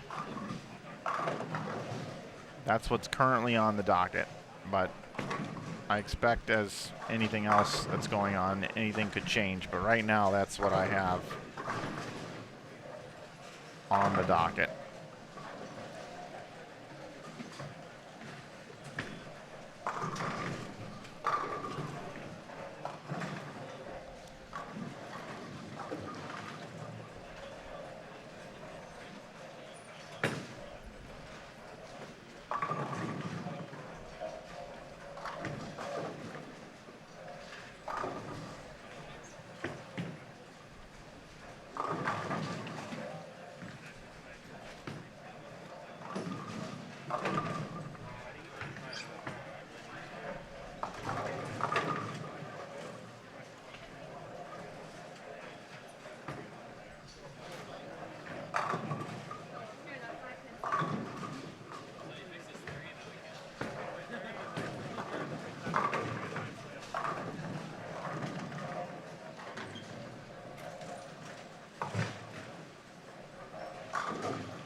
Do they wear costumes for that event?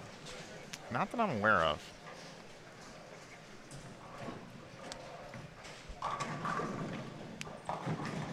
Yeah, this pair is bowling well. Brandon Mooney's bowled 300 in the bracket matches a while back over at Maple.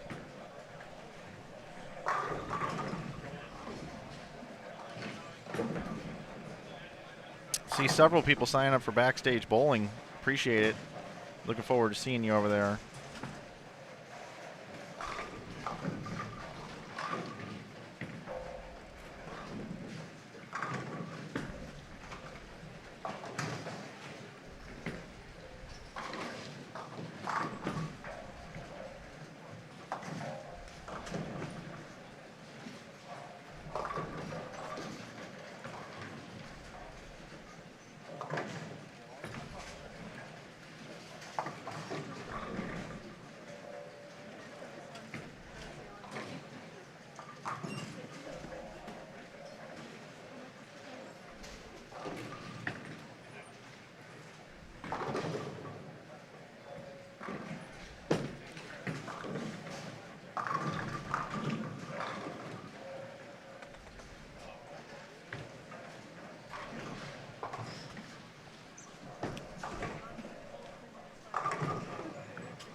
If you sign up for the free trial, you have to request access to the Facebook group, and then you can then you'll be accepted in. Matt Farber standing by, checking that out.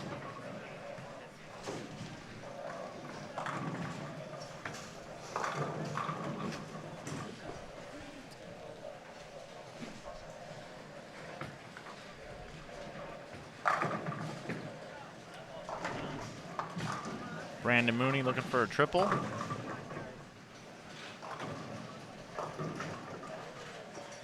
So I'm going to show you guys a black cloud from the chat.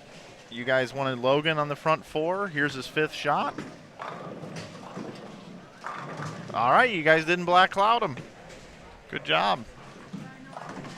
What'd you bowl the last game? 246? Okay. Sean Rash, he bowled 246 the game after 133. So he's back in the cut.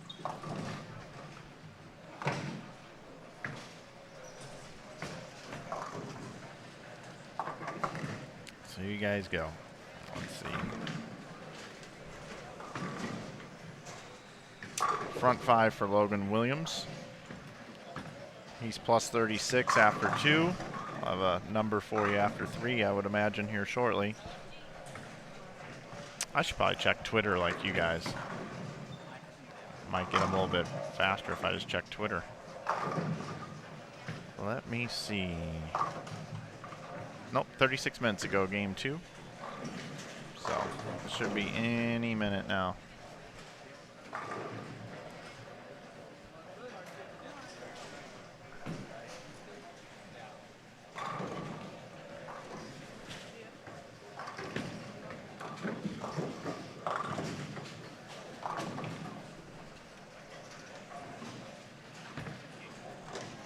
So I asked the question last night, McNeil and Rash or the field? Who would you take? You can have Matt McNeil and Sean Rash, or you can take the field. Who would you take now?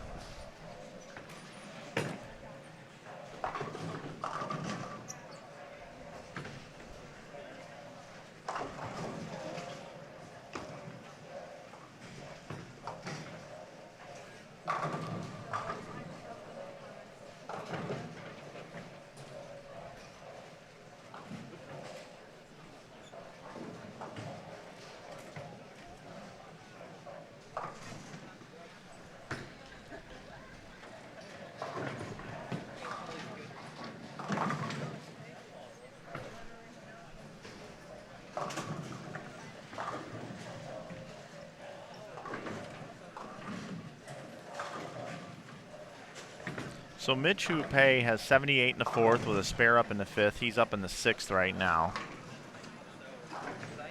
And Logan Williams has the front 5.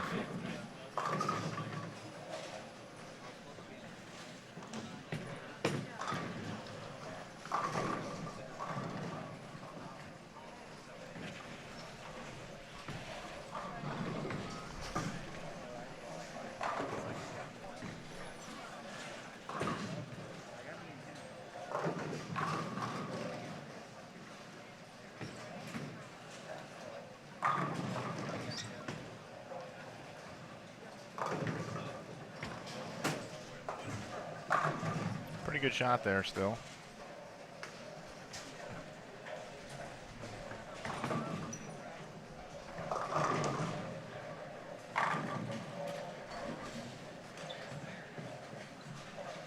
Uh-oh. Mitch just blows by the 4-pin. See Tom Hess off to the left of your screen. Tom has 39 in a second with a triple now after he just goes right through the face for a strike.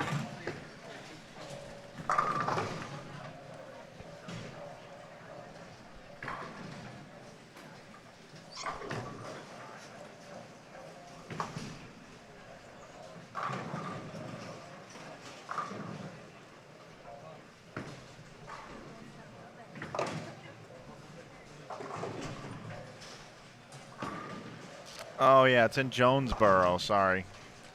If I fly there, I'll fly into Little Rock, is what I should say.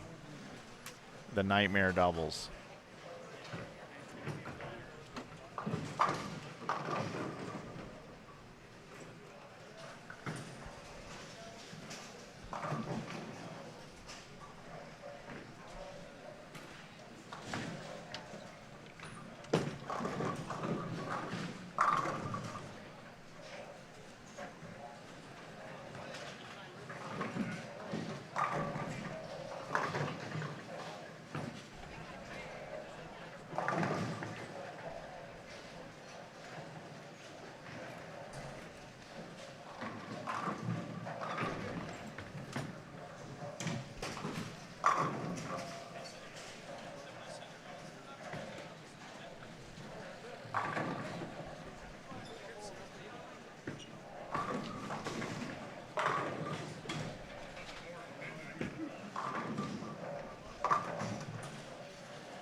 You know, I'm pretty good at throwing the ball two-fingered back up. And I do have a purple hammer here. I'm kind of sitting here thinking to myself, if I would have bowled, what would I have had a better chance with? A purple hammer, 2-finger backup off the left side, or bowling regular? Thank you. And I think it's a coin flip. I really do. All right, everybody, here we go. After 3 games, Nate Stubler leads at plus 364. Matt McNeil's in second at plus 312. They have pretty much ran away from everybody. Cameron Crowe is in third at plus 194. Nick Heilman's in fourth at plus 183. Fifth is Rob Warren at plus 135. Sixth is Jerry Mars at plus 128. So Jerry's battled back. Seventh is Clay Reese at plus 118. Eighth is Sean Rash at plus 106. Ninth is Darren Bloomquist at plus 102. 10th is Zach Denton at plus 95. Nick Pate is just outside at 92. Jason Cragen is at plus 79 and 12th. Brody Green is in 13th at plus 68. 14th, Jonathan Shallow at plus 65. Ryan Stubblefield is 15th at plus 63. Hoope, who we've been watching a bit, is plus 51. Logan Williams is plus 38. Bowling a pretty big game, but he did just go 5-4. So there's an update for you on what's happening here. So it's pretty safe to say, at this point, if we're trying to paint a picture, that Nate Stubler is going to be your number 1 seed. Matt McNeil is going to be your number 2 seed. And then it's probably safe to say that Cameron Crowe and Nick Heilman are going to make the top 10, being 80-plus pins ahead of 10th, 90-plus pins ahead of 10th. So really, you're looking at those 4 for sure. We're gonna be seeing in bonus play later today, unless disaster strikes. And then you've got 10th place is 95 right now. So within 50 pins, you've really got the battle of Rob Warren, Jerry Mars, Clay Reese, Sean Rash, Darren Bloomquist, Zach Denton, Nick Pate, Jason Cragen, Brody Green, Jonathan Shallow, Ryan Stubblefield, Jordan Schopmer, and Mitch Houpe, with Chris Wiley and Colin Smith just outside of that range. That's kind of how this thing's shaking out for the top 10 right now. That's how I see it. So I'll keep you updated, everybody. I will definitely keep you updated. Take you back over here to a couple guys knocking on the door to try to get in there. Again, Mitch Houpe plus 51. 10th is at plus 95. And Logan Williams is plus 38. Logan Williams has 163 in the 7th. And that was an open frame. He'll be up in the 8th. Mitch Houpe right now has 106 in the 6th with a spare up in the 7th. And this is his 8th shot right here. And now he's 7-10s. He 4-pinned the last time over there and flagged it, just to put things in perspective.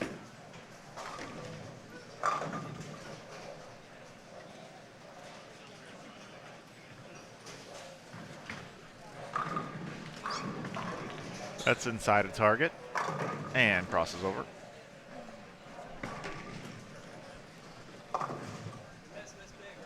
Yeah, that's right. He just said if you miss big, right? That's pretty much it. I mean, we've seen some right-handers that play the middle of the lane. When they miss big, and they go Brooklyn for a strike. I mean, there's been some consistencies with that this weekend. There really has been. All righty. Well, let's bounce out of here. We'll go back over to lanes 17 and 18.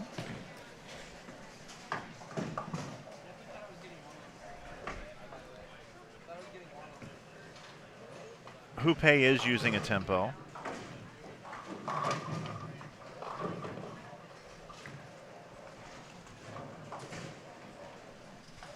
Sean Beck says, hey, by the way, to be positive after my no politics comment, I liked your discussion yesterday about easy, medium, and hard patterns for the PBA. Hey, thanks. Yeah, I don't know. It's just fun to talk about, right? Because if they were doing that already, I'm sure I'd be up here saying, they should just be hard all the time. Why would you ever put on an easy pattern for the best bowlers in the world, right? I'd probably be saying that. So that's just kind of what we all do. All right, let's see. Thanks at Inside Bowling for your reply. However, is there something that needs to be considered as there are people who don't have Facebook? We do not have an alternative platform for the coaching. It is Facebook. We feel like with what Facebook allows you to be able to do, and we don't have to pay for it, it's free. We can keep the price down.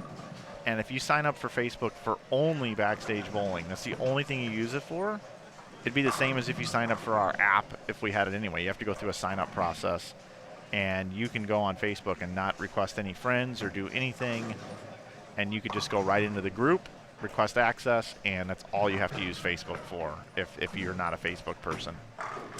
Sorry about that, but we had to make a decision on using something, and it checked more boxes than anything else that we had available. Mike, can you give me a fantasy football week 2 studs? Oh boy. I'm a little bit out of that game right now, but I can help you a little bit. Let's see, rooting for the St. Ambrose University young men, Stubler, Crow, and Denton. Awesome.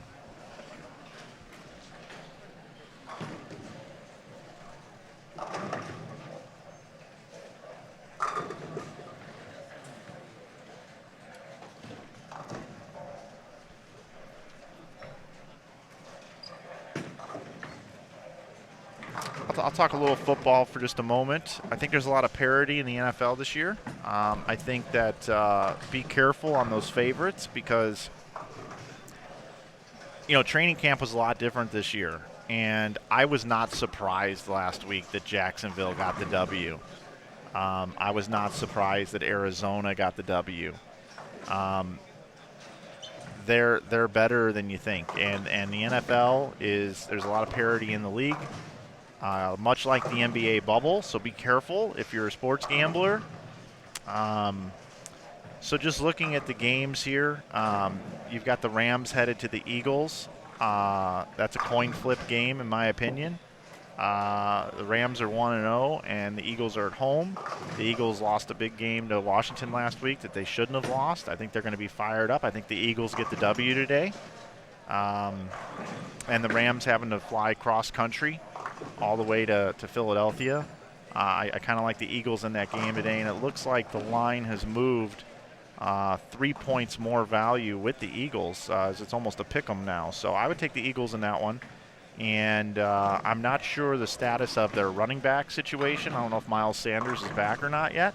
But Byron Scott did not do anything last week, and if you're a fantasy player, he's probably going to be lower owned.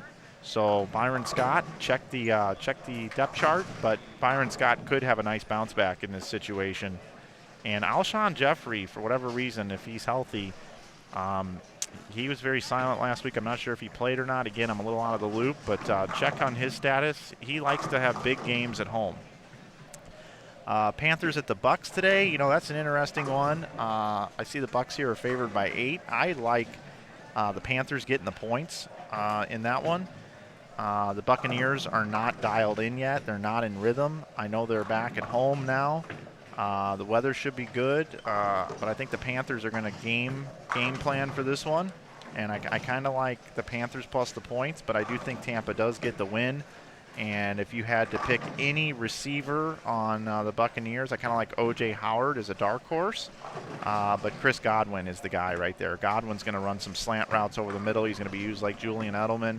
And Brady's looking for redemption this week, and I like Godwin there. Broncos and the Steelers. You know, I don't know the status of who's health. I know the Broncos are dealing with some health concerns. I kind of like the Steelers in a low-scoring affair today against Denver. Really no fantasy studs in that one for me. I would just avoid that game at all costs. Cowboys and the Falcons.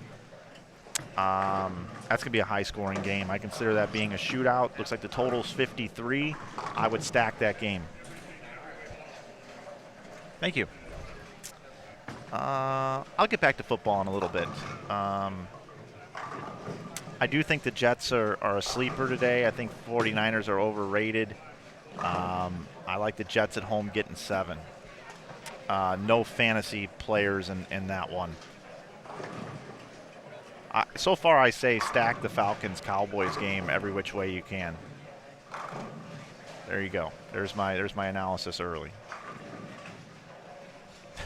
To those of you that could care less about the NFL or are boycotting the NFL, I'm sorry for the pain that you just incurred with me breaking down football games. Okay, prize list. I'm looking at it right here. It was handed to me. $3,000 for first, $2,300 for second, $1,700 for third, $1,400 for fourth, $1,200 for fifth, $1,000 for sixth, $850, $850, $750, $750. That's your top 10. $660 for the person that just misses the top 10. And keep in mind, it's a $160 entry, so you double your money if you finish in the top 33. That's a really good payout.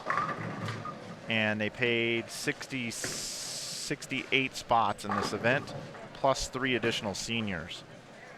So there was $5,550 in added money, and the lineage and expenses was $5,200. So basically, the lineage was paid for by all the sponsors, plus another $350. So really nice payout. Really good job by Joe and his team as always. So there's your payout.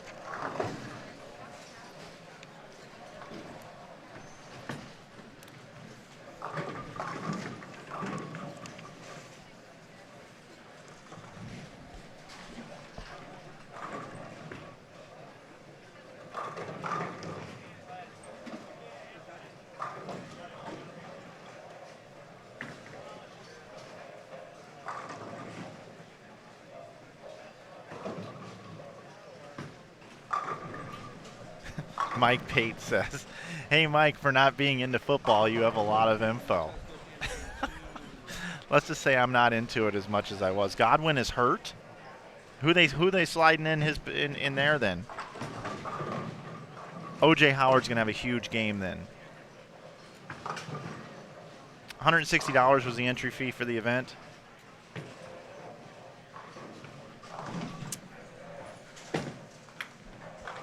We've had a lot of people ask about the oil pattern because the scores are so low. It's a 2-to-1 ratio, about 30 milliliters of oil. We've gone over it several times. I know you might be late to the stream, but that's pretty much the gist of it. 41 feet in length.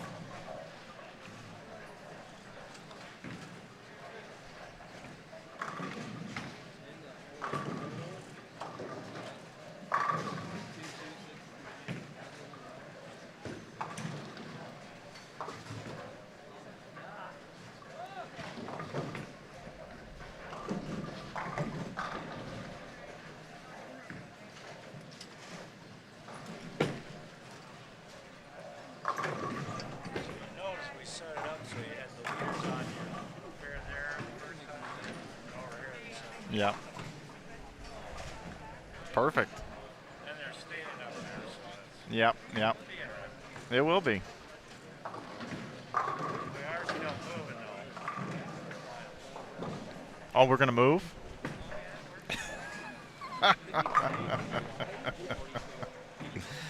Joe's up here messing with me.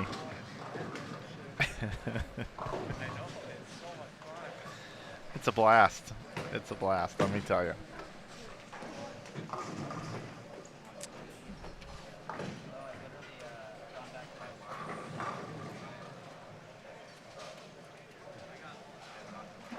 '49ers overrated, he says.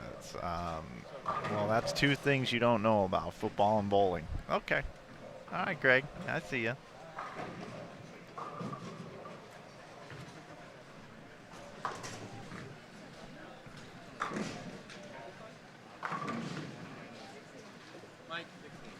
There's no bowling in front of me. 5 or 6 Huh? games. 6 games. 6 maybe. Yep. I have bowlers in the tournament asking me how many games they bowl today. Okay. Again, just want to let you guys know we got this Ebonite Arrow giveaway. If you sign up for Backstage Bowling, you're entered into the giveaway. It's a free trial. You don't have to pay anything. You can get entered in. You can try the Backstage Bowling product, the online coaching. It's a Facebook group community. Check it out at insidebowling.com. There's a link right on the home page. We'd love to have you in there. We're going to draw for this bowling ball tomorrow. Want to thank Ebonite for giving away the ball and for sponsoring the tournament here this weekend. Just wanted to give you guys that little plug yet again, let you know that this is available to you to check out. It is Backstage Bowling, coaches with Brian and Shannon O'Keefe, Mike Chasnow, and Mike Shady. getting ready to head into game number 5. Again, nobody is out there bowling. But I'll let you go ahead and take a look at this wonderful 8-pin on lane 17. Okay, well, since that's going down, let's go back to the football here. And again, I have no idea who's injured. I don't know any of this stuff. I'm not paying attention to it like I used to, but I still keep up with sports. Okay. I'm telling you, the Jets today against the Niners. I'm telling you, the Jets +7 are a good play. All right, and you guys are gonna think I'm nuts. But I'm just telling you, there's a lot of parity. Home dogs. I love home dogs. Okay, let's see. Bills and the Dolphins. The Bills. I like Josh Allen today on the road. I like Josh Allen. Joe, you want to break down some football with me in between the games? No breakdown. All right, let's see. Vikings and the Colts. Another great game to stack in fantasy today. Phillip Rivers looking for a big bounce back today. Both teams are 0-1. They both should have won their first week games, according to the public. Great game to stack. I like Adam Thielen every single week. I think Dalvin Cook could have a huge game. T.Y. Hilton at home. Does he get hooked up with Rivers this week? Paris Campbell, all players in play there. Lions go to the Pack. I kind of like the Lions plus the points on the road there. Devontae Adams and Aaron Rodgers, always got to keep them in play in your lineups. The Lions, Kenny Galladay, is he back? If Galladay's back, I like Galladay today in garbage time. Giants and the Bears. Boy, avoid that game at all costs, but Saquon Barkley. You know, that Darius Slayton, I don't know where they got him priced these days, but Darius Slayton, man, that guy's kind of emerging. Jaguars and the Titans. Titans have moved up to the hook. They're at home -7.5. Can the Jags go 2-0 to start the season? +7.5 on the road. Gardner Minshew, DJ Chark, and then the other young rookie receiver guy. I don't know. I'd probably stay away from that one. Washington football team. How weird is that, saying that? At the Cardinals. I like the Cardinals a lot today. I like Hopkins. I like Kyler Murray. I think Kyler Murray's going to have a huge game today. He might have more fantasy points than any other quarterback today on the slate. All right, I'll get back to breaking down more games here in a little bit. All righty, let's see. Where are we at?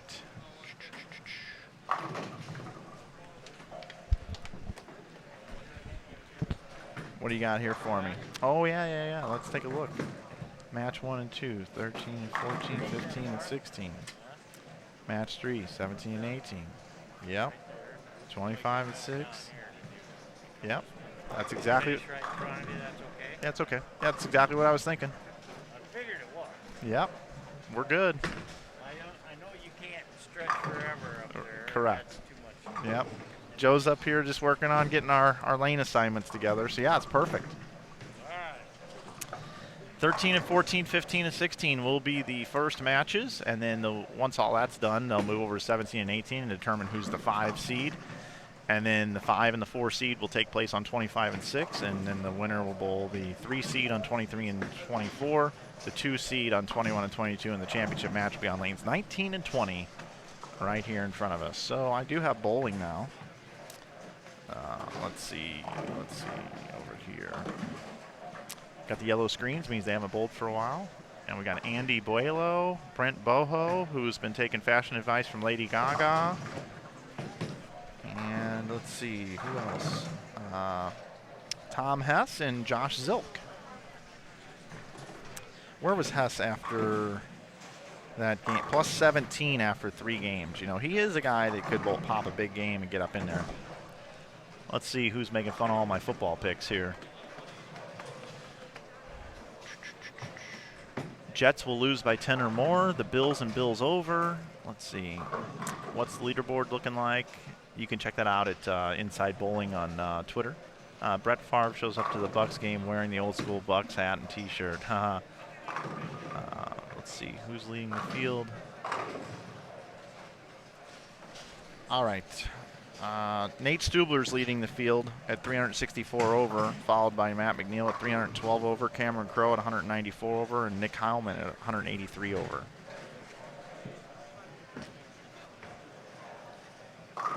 Dallas Stars got the win last night over the Tampa Bay Lightning. They go up 1-0 in the Stanley Cup Finals.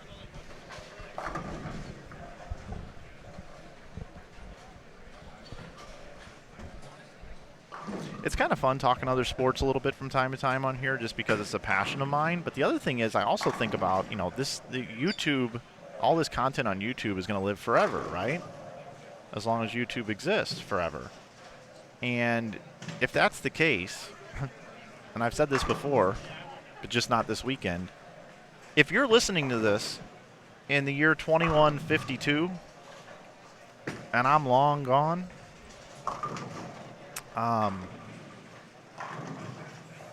this is what bowling was like in 2020. And there's some relative conversation that this could be used as part of a history class sometime down the road. Hey, listen to this bowling tournament. Listen to all the things that were going on in the world at this time. There was an election year. There was a pandemic going on. The Dallas Stars were playing the Tampa Bay Lightning, and the Dallas Stars have moved 7 times since now, and they are now the Lincoln Stars. Who knows what happened. So it's kind of cool that this is archived for so many years to come, and this will live on long after I'm just a speck of dust. Let's see. Good question on the coaching thing. Is it just for one person or is it for the entire family? It is really for one person, but we do allow that if you have family members or just things you want to question or talk about. We're pretty user friendly at this point. Let's see. Who's your favorite football team? I really don't have one. The whole fantasy thing kind of ruined it for me. But I will tell you that I've been I like players, and I am a Tom Brady fan, and I know all of a sudden everybody's going to go crazy in the chat, but yeah, I appreciate what Tom Brady has done. He's done a great job playing that position. So I am kind of rooting for the Bucs this year. I'm just interested to see, it's must-watch television for me. I do like what Arizona has done a lot, though. I am really big on Arizona this year. I just don't like Stan Kroenke and the Rams. What he did to St. Louis, and I'm not biased because I'm from there if you do a lot of research on it, what Stan Kroenke did was terrible to the city of St. Louis, and they're going to win a lawsuit against him. What else do we have in here?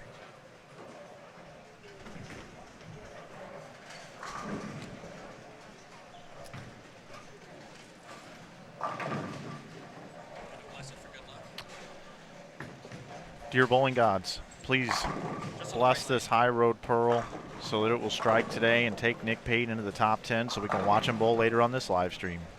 In your bowling god's name, amen. Okay, there you go, Nick. I just blessed his bowling ball so it will carry. He walked up and asked me to bless the ball. I just did for him.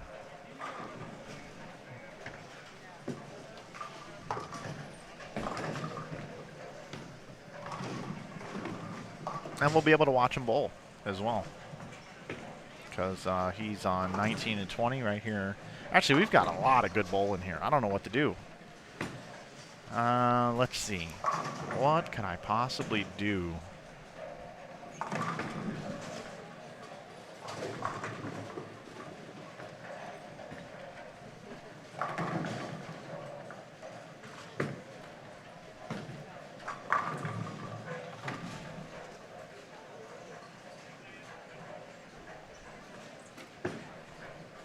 I'm going to try something.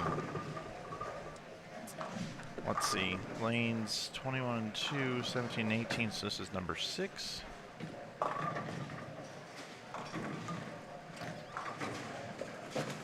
Just for this game, you got this is a test. This is just a test of the emergency broadcast systems.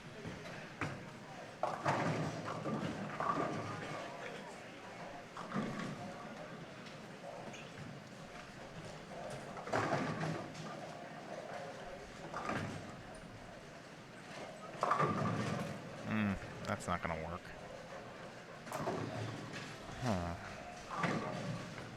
try this maybe.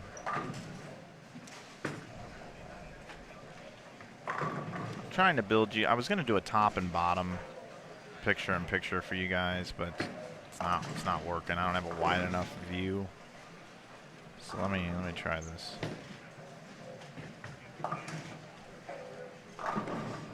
Try number 1. Let's see what I can do here.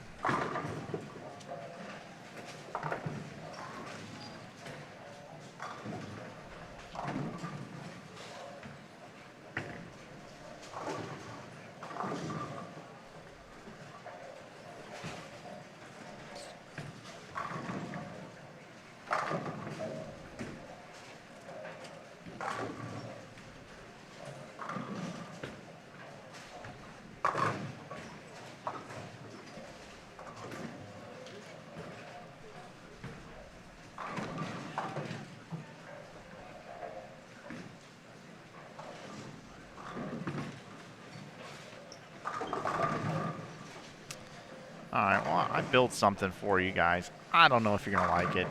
You don't get scoreboards out of it, but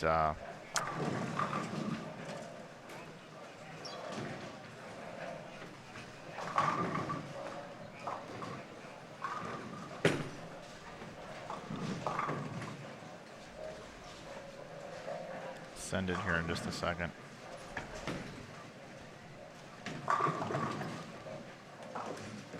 Okay, here's 2 pairs. You got 17 and 18 with Clay Reese.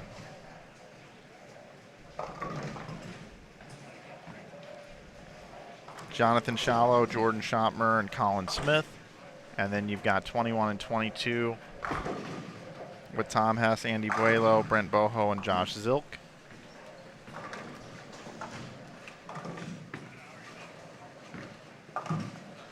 And then I've also got, right here in front of the booth, I've got Nick Pate. Nick has started out with strike, 6 spare, 8 spare, and he just looked at me, thanked me for blessing the bowling ball to carry. Yeah, I did bless it, yeah. Okay.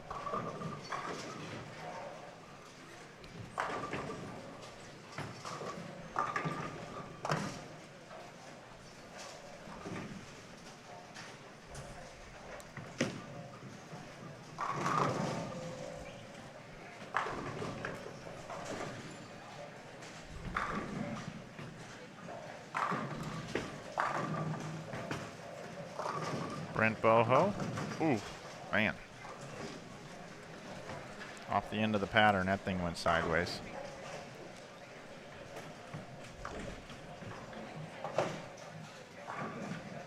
Okay, back to the football. Ravens at the Texans. That's another good game to stack.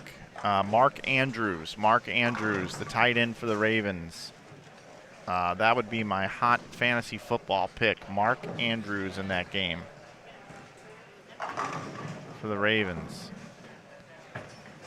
Chiefs at the Chargers, another good stack game. You know, I think the Chargers could win that game.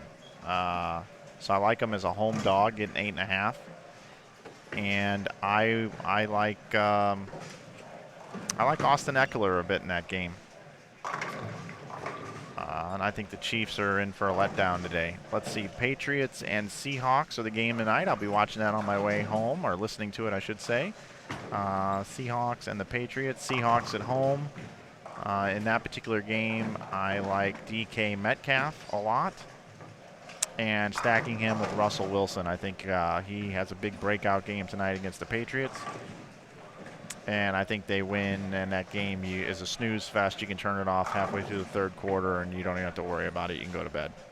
So there you go. There's my NFL breakdown of the day.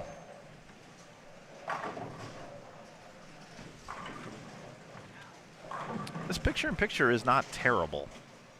I don't have the camera set perfectly because I had to tilt some tables and move some stuff around compared to the beginning of the weekend, but I'll take it. I'll take it.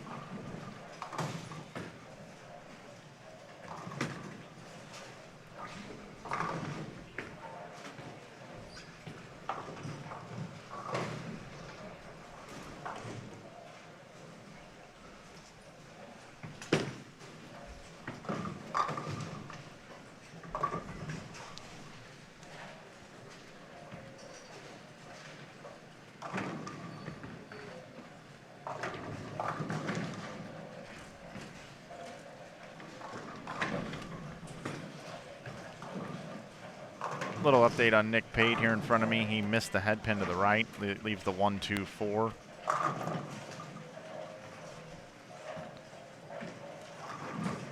Nick Heilman went 9 spare, gutter 7, double.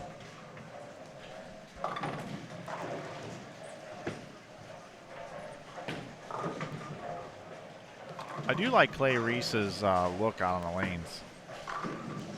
I also like his Utah Jazz jersey that he's got on today.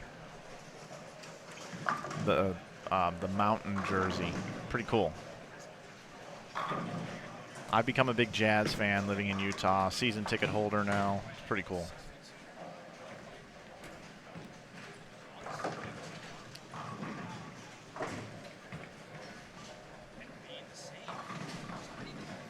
Go over to Nick Heilman for a shot.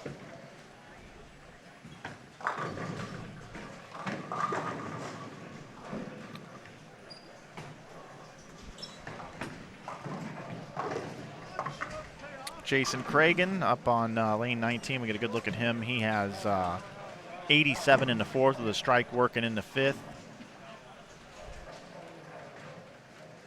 He was in 12th coming into game number 4.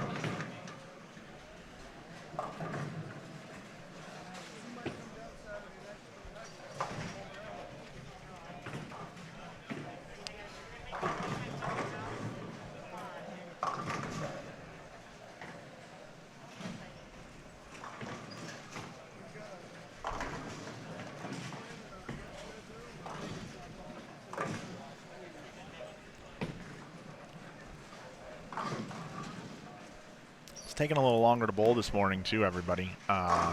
Usually about 12:30 we get the deal going, and it's 11:45 and they're halfway through game 5, so we're looking more like 1 o'clock on the next stream, 1 o'clock on the finals.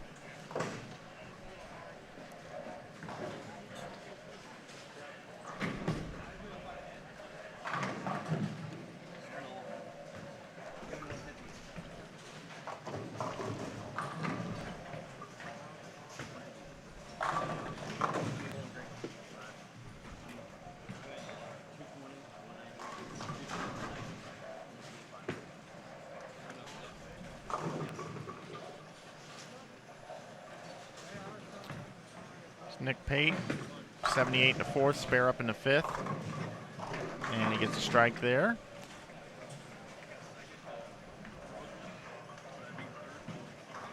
Got the front 5 here for Ryan Stubblefield.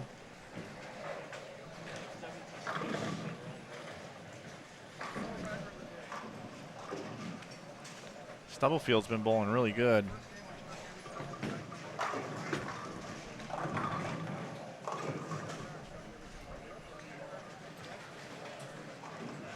I'm going to go to full screen, let you take a look at the scoreboards over on 17 and 18. Get a glimpse of how your favorite bowler is bowling. Also over on 21 and 22. Hess has got a pretty big string going right now.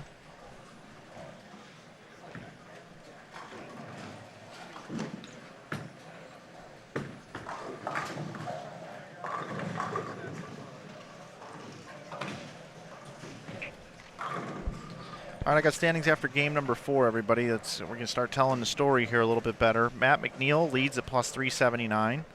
Nate Stubler's in second at plus 368. So that means McNeil bowled a big game. McNeil bowled 267 the last game. And it was 215 for, 204 for Nate Stubler. So McNeil takes the lead, a new leader. Cameron Crowe is third at 198, so he's 170 pins behind Stubler. Nick Heilman is fourth at plus 188. Fifth is Clay Reese at plus 151, tied with Jerry Mars. Seventh is Rob Warren at 135. Darren Bloomquist is eighth at plus 124. Zach Denton is in ninth at 106. Sean Rash is the number right now in 10th at 103. 20 pins behind him at plus 83 is Brody Green, followed by Jonathan Shallow, Logan Williams, Jason Cragen. Anthony Dodge and Nick Pate. Nick Pate's plus 57 and in 16th place. Again, 10th place is Sean Rash at plus 103. There is your update. Tom Hess, by the way, is 19 over. And with that big nasty split right there now, if he spares it, he can bowl 266. A lot of game left, of course, but trying to just let people know, you know, Hess is a guy who's won this tournament 3 times. He's capable of a back 6 and all of a sudden find himself somewhere around, you know, 80 over with a game to play. You know, 2 big games he could get there. It's going to take 500 at least to have a sniff for Hess. So 250, 250 might get him there, depending on what the rest of the field does, of course. We will have Rash up on the next game, along with McNeil and Stubler in the leader. So we will have them here for your last game.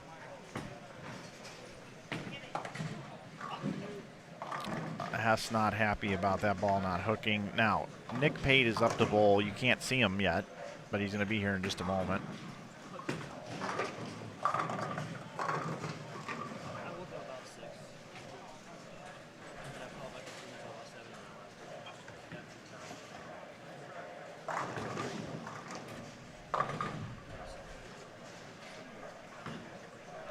Ryan Stubblefield can still bowl. He's got 155 in the 6th with this spare possibility here.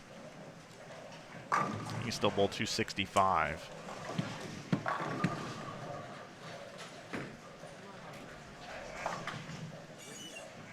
Take you over here. You'll see Sean Rash on the left side of your screen. He's over on lane 16. Flat 10 for Rash. He has 78 in the 5th with this possible spare coming up. So Rash going in an under 200 pace. And he is the number right now, plus 103.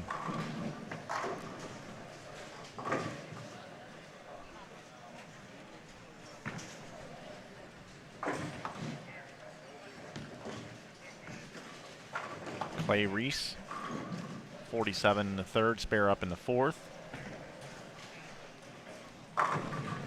Pretty early in that game compared to these other games that I have here on featured pairs. I'm going to take you to Nick Heilman, who currently finds himself in 4th position. Right through the face. Nick has 94 in the 6th with a spare up in the 7th. That now turns into 110 in the 7th. So he's going to be around 118 in the 8th, so not a good game for him.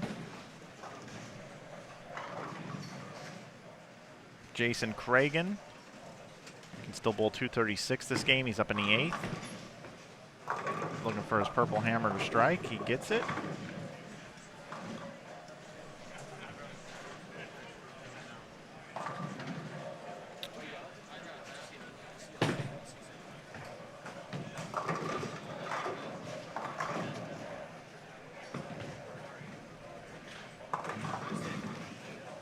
Nick Heilman gets count. Clay Reese now up going into 10-pin. Action's kind of moving fast now. I'm going to go back into our split screen. Hess is up.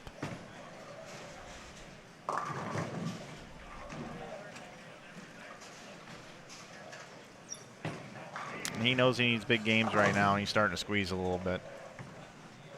Holding on a little tight.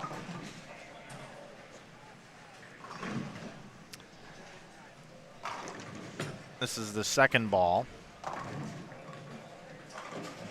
for Josh, gutter 8. So the wheels are falling off a little bit here in some areas.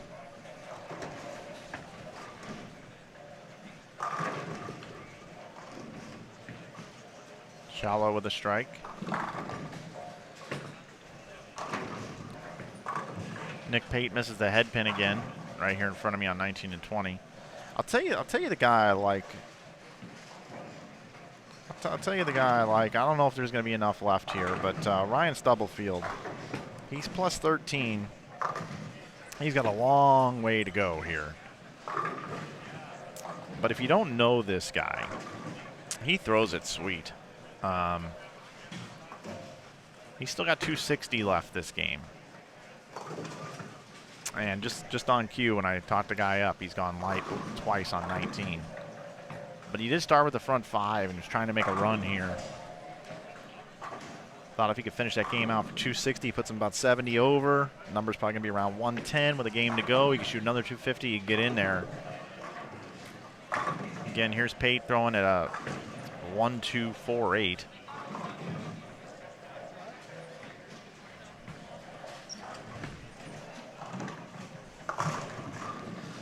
Probably just stay here right now. 21 and 22 are kind of a non-factor at this point. Thought Hess could make a run here, but he's not right now. He could still bowl 240, but put him 59 over. He'd have to have a really, really, really big game in the last game. I'm talking 279, something like that. And with the scoring pace and what's happening here, that's very highly unlikely.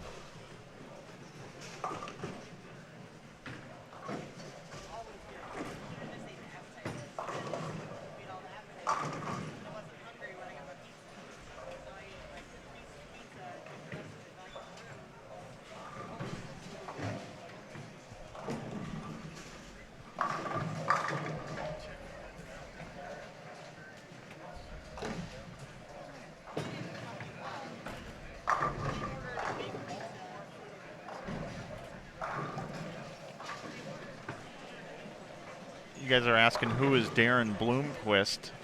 We will have him on our stream the next game. We'll get to break down his game a little bit.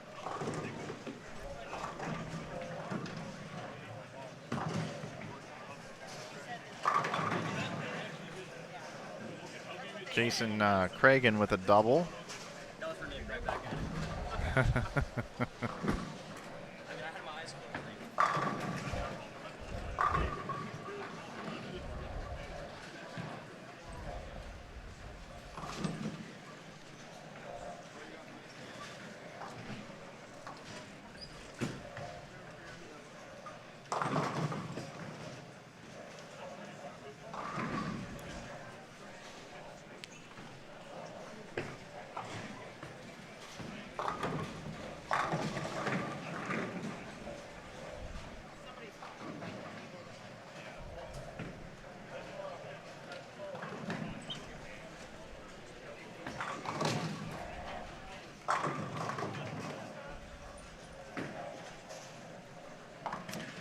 All right, Stubblefield, I talked you up. I'm going to give you one more chance here. From the ball return, watch this kid bowl. Okay, all right, there you go. 0 for 3, 0 for 3. Thanks a lot, thanks a lot. I've been talking you up. I watched you throw the front 5. I know you've been bowling really good out of St. Louis. And just boom, right there. There you go. Hey, Nick Pate, this is like no problem for you. It's got a sleeper behind it, but you'll pick it no problem, right? All right, so I didn't black cloud him at least.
Tom Hess can still bowl 220.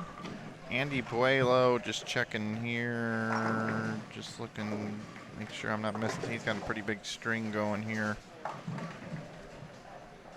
He's minus 67, so.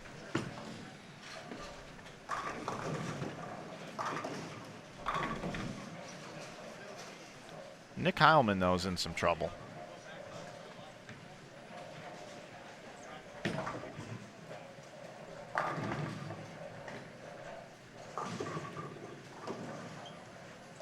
not in massive trouble, but he's in some trouble.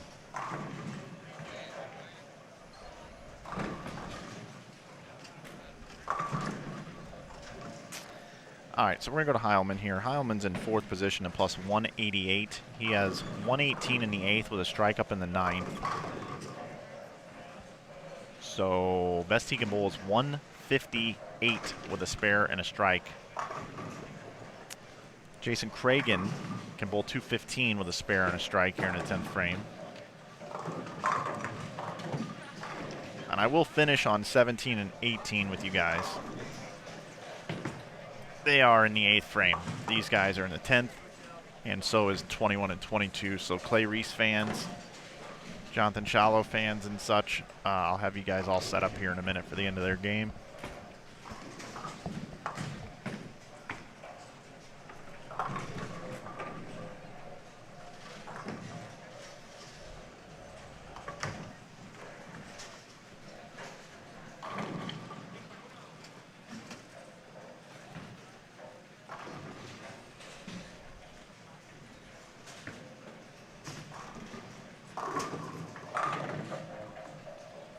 So Nick Heilman's going to bowl 158.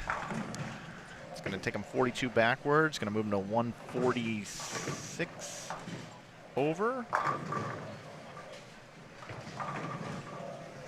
Nick Heilman's won this event before.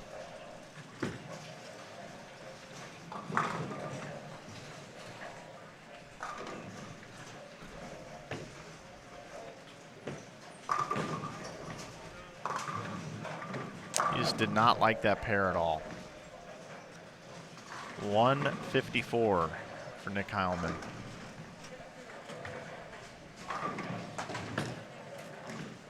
Here's Hess.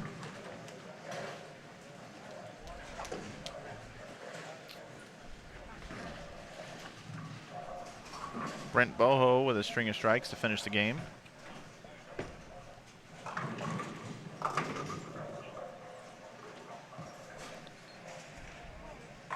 Boho was +3 coming in.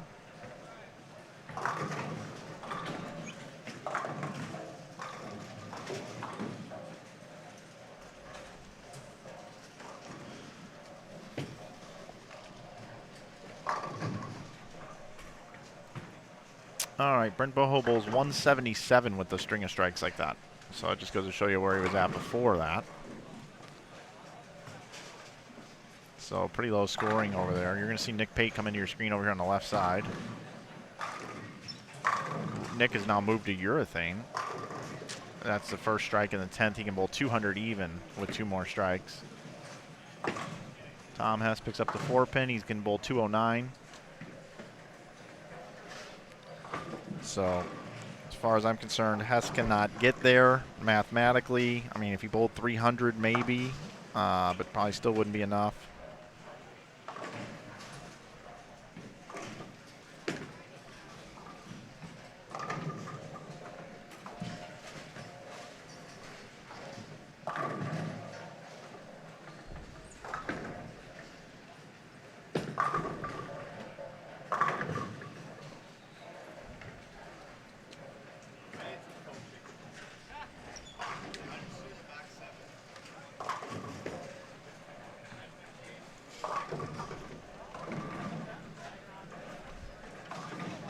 All right, not much to report over here, so I'm going to move back over to lane 17 and 18. You see Sean Rash up in the 10th frame on 16, just to let everybody know he has 144 in the 9th with a strike up now in the 10th. So Sean Rash can bowl 174. For whatever reason, it doesn't look like it marked his strike. Not seeing it up on the board. It's weird.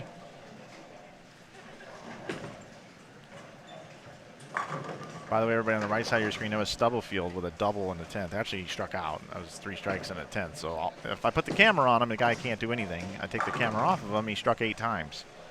So that's my bad. It's my bad, man.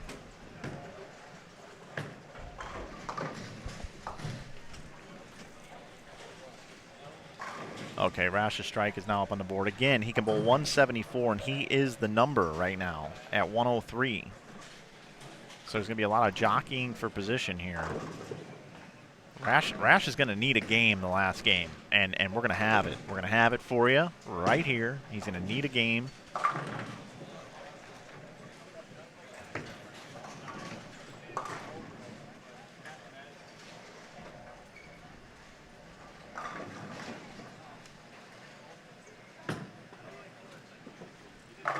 That's really all we ask for, is some drama, some fun.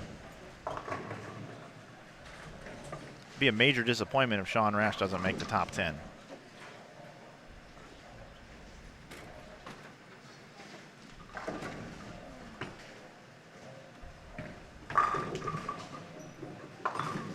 Those of you that I put you on the spot, whether you would take Rash and McNeil or the field, you know, McNeil is going to bowl for the title more than likely. I mean, he is your tournament leader.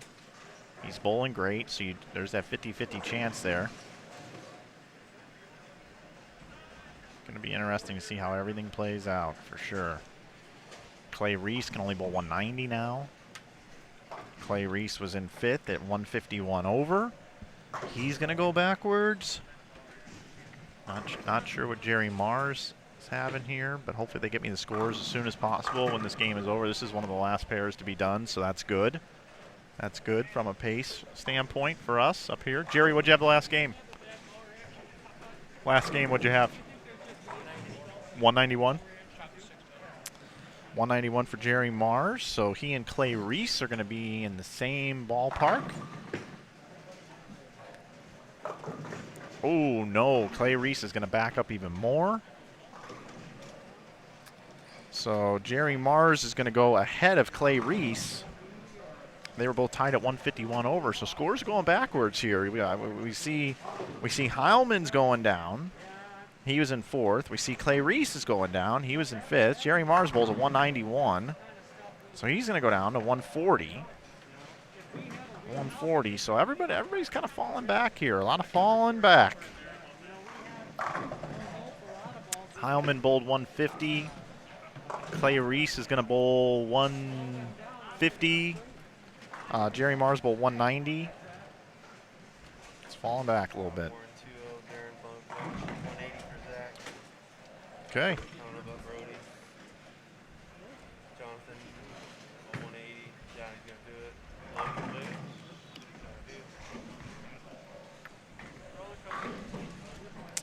A lot of low scores. A lot of low scores.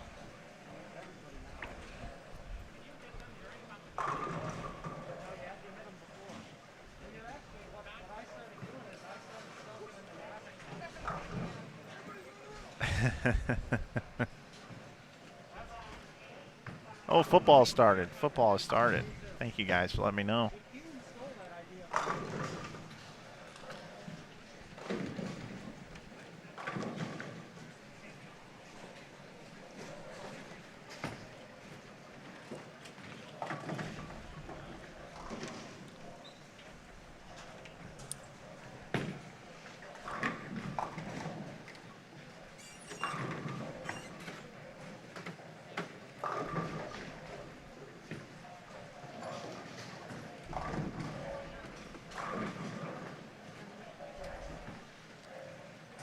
We're going to have a nice last game here.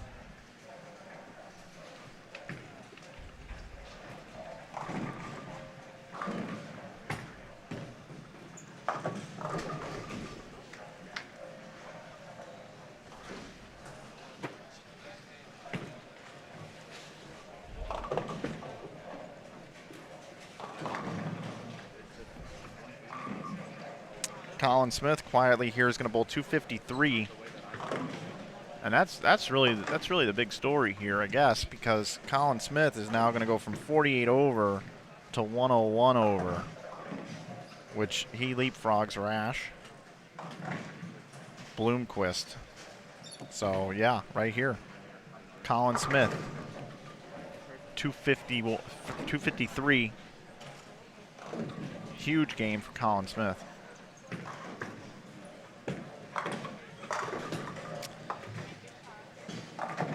All right, let's move our eyes into game number 6. Right here in front of the booth, we got Zach Denton, Rob Warren, Sean Rash. And the guy you guys were asking about, Darren Bloomquist, we're going to get a chance to see him as well.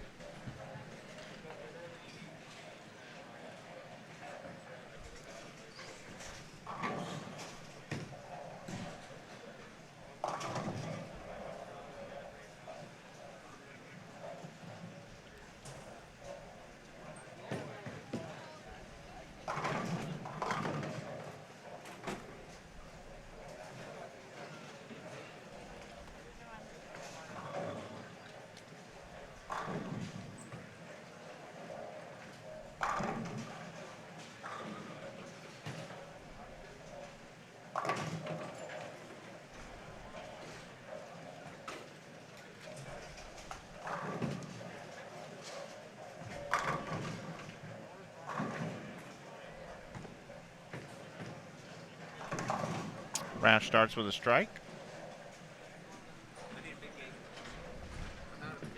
You do.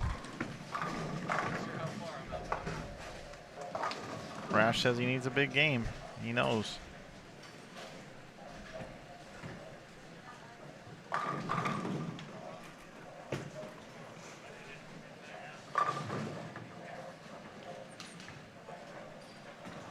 Take a look at your leaders here coming back into play.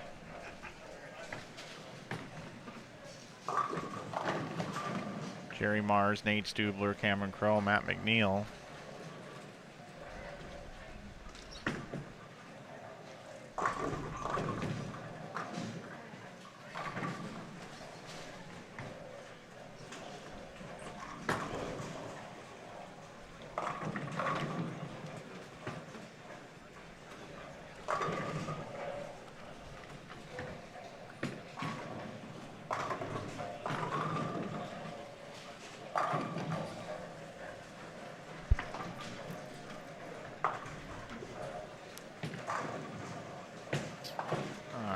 Split screen here.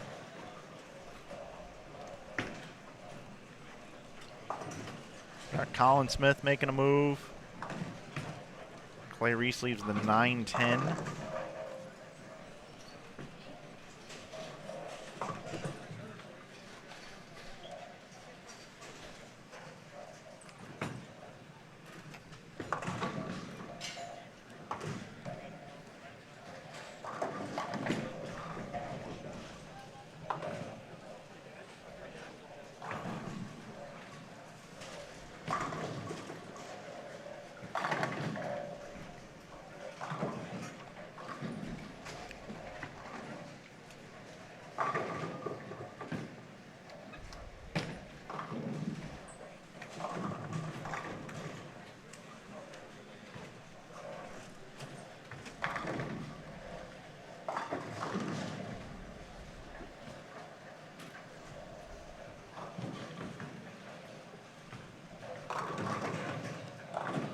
Zach Denton with a strike. Brooklyn. He was in 9th going into the 5th game. Pulled 180.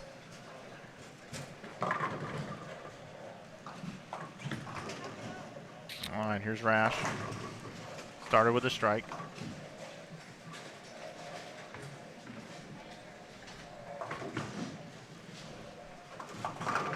Ooh, run over the rack for a 7.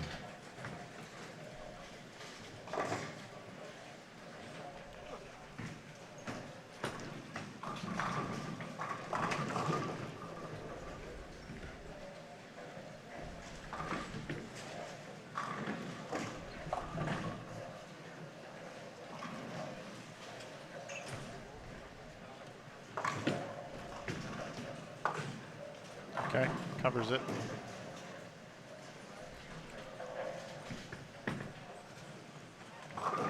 Keep in mind, 19 and 20 will be our championship pair. That will be the final pair.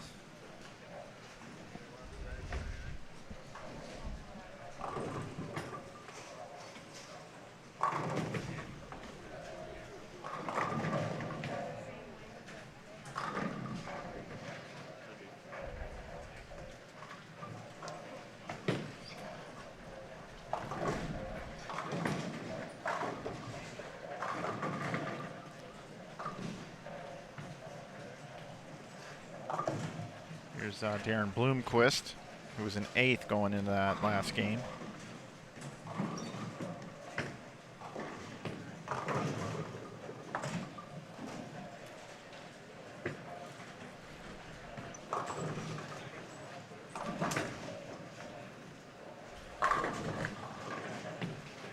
Clay with a strike.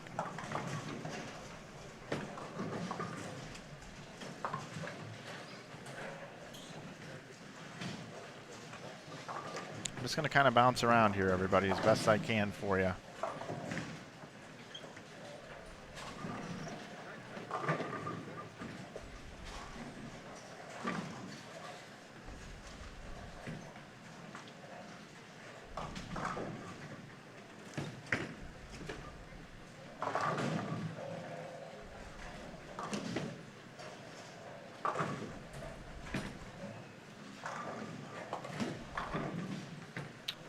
Wasting no time. Rash struck on this lane the last time and ran over the rack for 7-pin on the left lane. Let's see what he does here.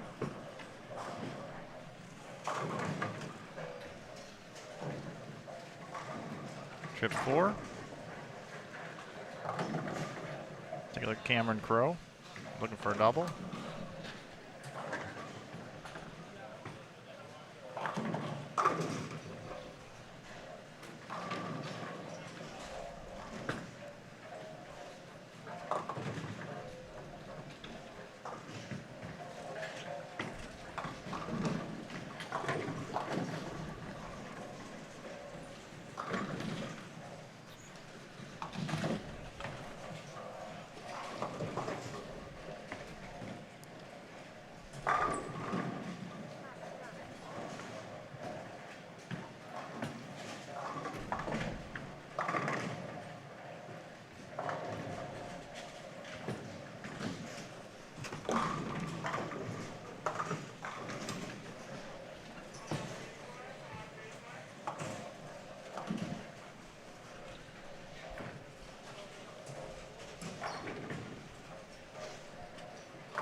Round 2 standings after game 5. I see her out.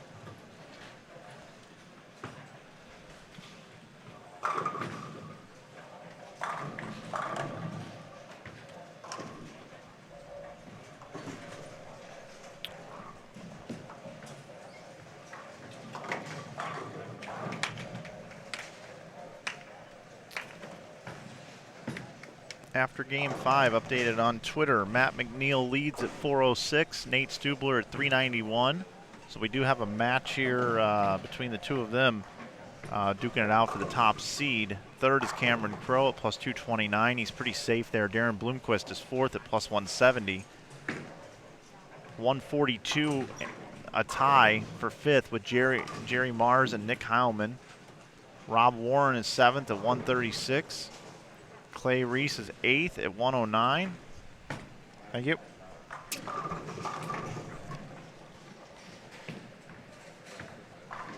Colin Smith is 9th at 101. Zach Denton is 10th at 87. Brody Green is 11th at 85. 12th is Jason Cragen at 82. 13th is Anthony Doge at 81. And 14th is Sean Rash at plus 66. Rash is currently 21 pins outside of the top 10. Those standings can be found on Twitter, at Inside Bowling on Twitter.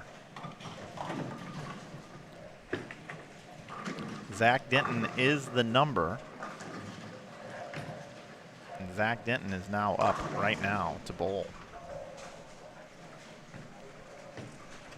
Zach has spare, strike, spare. And a strike. Big shot for Zach Denton. I really don't know where to go to show you what, guys. There's so much going on. We do have Stubler over here. All right, a strike for Stubler. That's a double. Let's go back over to Rash on 19. Looking for a double. Last time he left that 7-pin on this lane. He flushes it. Clay Reese throwing at a 10 pin. I'll switch around as best I can to show you guys what's going on here. 21. I'm not sure on that one either. Lefty. Yep. Lefty. Yep. On my pair. Colin Smith bottom. He's right over here. Just pulled 250 over there. 1, 2, 3 spots for. I'm on the outside of the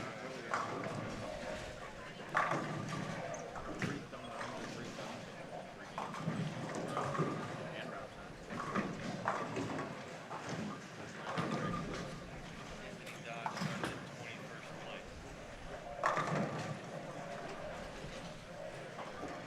Top left, 27.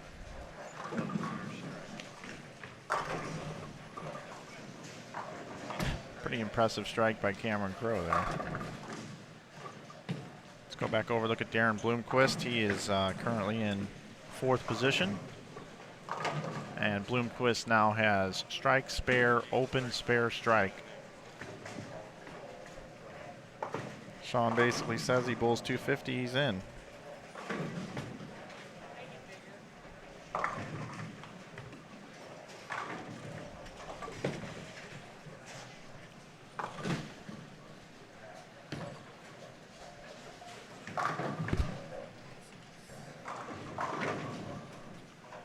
We do have this battle for the lead, though, between Stubler and McNeil. McNeil has him by 15 pins right now. Stubler looking for a triple. All right.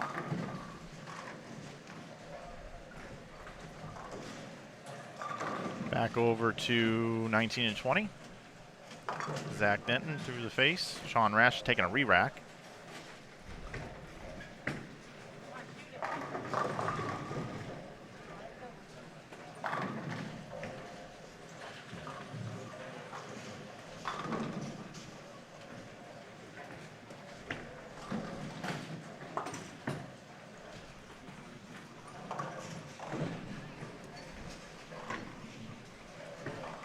Colin Smith with a big move from game number 4, jumped all the way from 17th to 9th with a 250 game.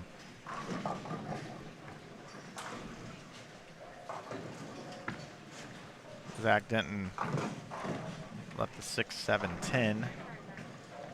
Clay Reese is going to go, then Sean Rash will go.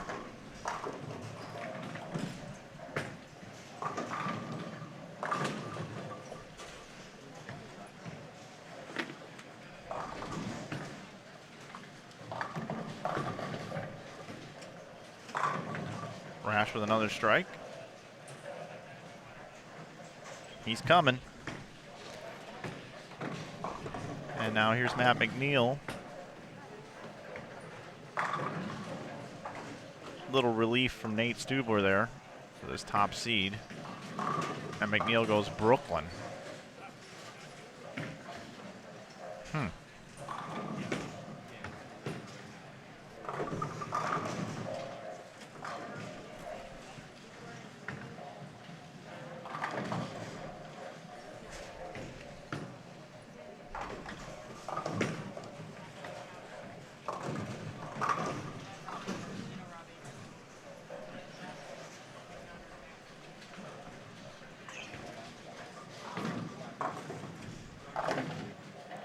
Bloomquist up. Again, 68 and a 4th, a strike up in the 5th, and now through the face for Bloomquist, but he is 170 over, so he'd have to back up quite a bit.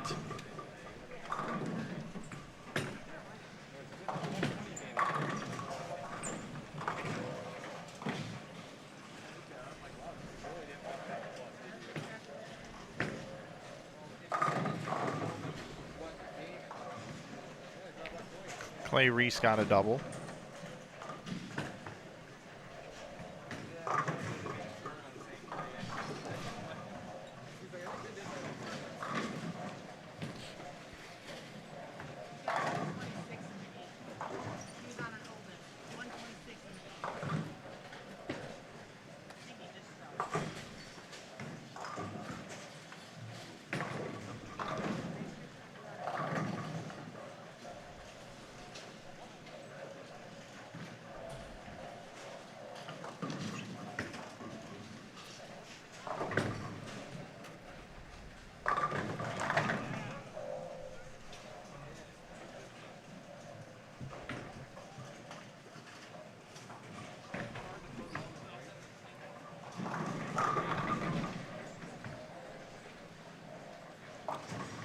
Stubler strikes. Rash is going to take a minute. Something didn't feel right. Not unusual. Let's go back over to Colin Smith, who has 54 in the third with a strike up in the fourth, looking for a double. He's in ninth. Oh, man. Ugh. All right, if Rash gets this one here, you're probably going to see some emotion.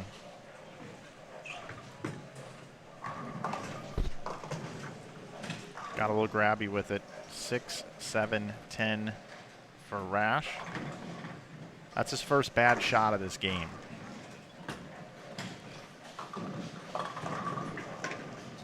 McNeil just went through the face for a 7-pin. I think he's left over there. We're going to leave it here with Zach Denton. He's got 88 and a fifth.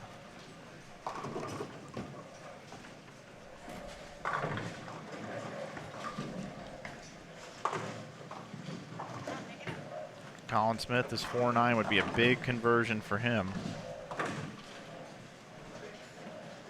Rash is going to give this one all he's got. Oh, oh man, he almost picked that. Wow. Wow. There's McNeil throwing in his 7-pin. McNeil back-to-back bad shots over there.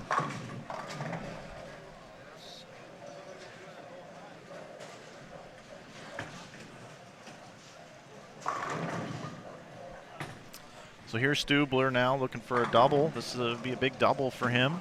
He's trying to overcome Matt McNeil by 15 pins to take over the top seed. He came in as the leader today, has relinquished the lead to McNeil. And the lefties are starting to go high on that pair, 17 and 18. Quite a few high shots we've seen from both McNeil and Stubler. Now let's go over to Clay Reese looking for a triple. This would be a big triple for Clay. Oh, he gets it. Clay Reese 109 over right now with a big triple.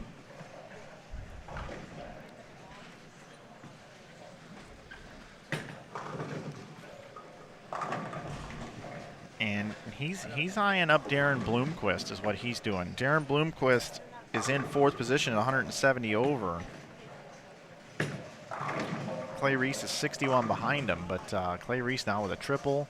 And Bloomquist with 94 in the sixth, and now staring at this 1-2. It's looking to go a little backwards here. Clay Reese looking to go forwards. Go back over to Stubler. He just keeps ping-ponging back and forth, giving it right back to McNeil.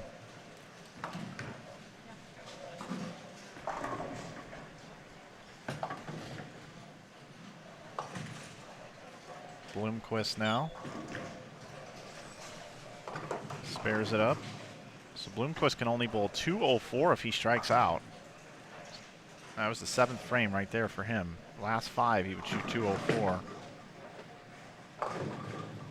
All right, everybody's yielding to Rash it looks like. So we'll go to Rash now. Sean Rash has 125 in the 6th. This is his shot in the 7th. Buries it. Go back over to McNeil. He's been struggling to hit the pocket the last 2 shots. This ball's been going high. Throws one good there. Right up the back of it. Perfect shot. We just had a trip 4-pin here for Colin Smith. Trying to keep up with the action here, everybody. Take you back over here. Here's Zach Denton now. He was the number in 10th, plus 87. He's got 105 in the 6th now with this possible spare up in the 7th. Let's see, where else are we going to go?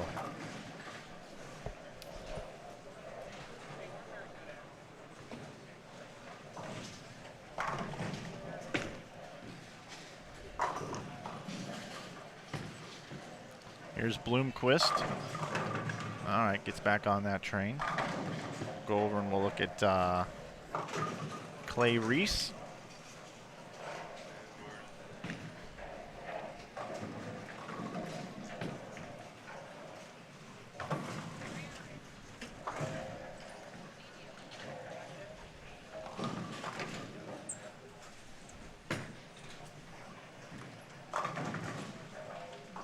right, a weak 10 for Clay. Take it over, back over here to Zach Denton. Oh my. Woo. All right, covers that.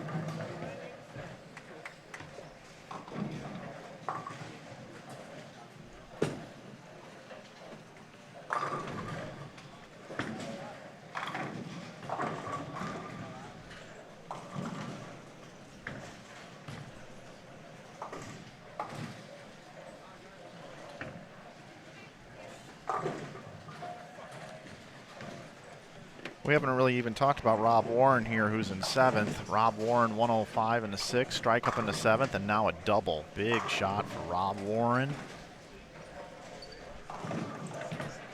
Clay Reese misses the 10 pin. Holy cow. He's missed 2 single pins this game. And now here's Stubler. 6-8. So in my opinion, Matt McNeil is going to be your leader. Nate Stubler is going to be second after that shot. I mean, anything can happen, but that's a high probability now at this point. Zach Denton here up in the 8th. He's got a spare working. Crosses over, so he's going to have 124 in the 7th with a spare up in the 8th. Let's go to Colin Smith. Through the face, and now we'll head over to Rash. Rash has 125 in the 6th with a strike up in the 7th. This is his shot in the 8th. He gave it plenty of room. He threw that much better than he did on the previous shot. So this left lane's been rough for him because he buried the pocket at the beginning for a 7 pin. It would have been a double that he would have parlayed into a triple. And then he got real grabby with one. Then he got one through the front really nice, and boom. Now he leaves a 10 pin. So a lot of single pins out there right now, everywhere. 4 lanes of them in a row, as a matter of fact. 9, 19, and 20, 21, and 2, all single pin spares. We'll head back over here. Rash throwing at the 10. Should be no problem for Sean.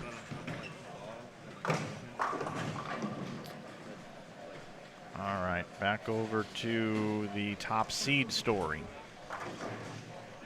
Really good, really bad. Good 'cause I'm still alive. Back, I could have flopped there when I needed to flop. But ball's still in my hands, so. That left lane has been a pain in the ass. Over the top 7. Right. And then grabby on the other one, and you finally get one through it really good. And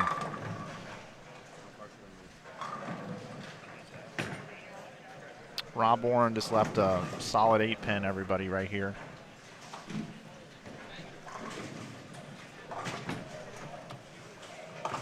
Stubler still got room. He strikes in the 9th. Darren Bloomquist, 114 in the 7th with a strike up in the 8th. This is the 9th right here.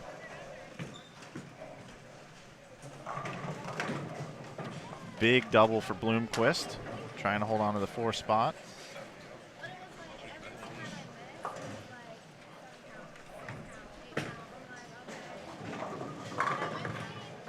Clay Reese with a strike after that open frame.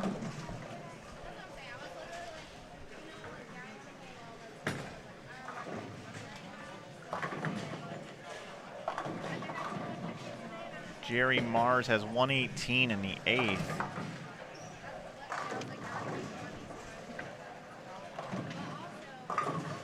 And then he 4 6s. Jerry is bowling a really bad game.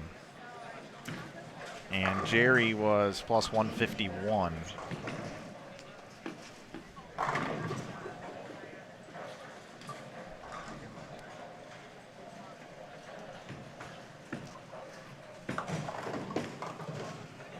Zach Denton goes through the face for a 3, 4, 6, 7, 10.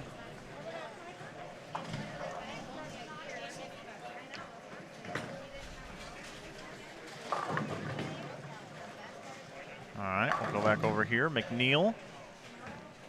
Stubler can bowl 226.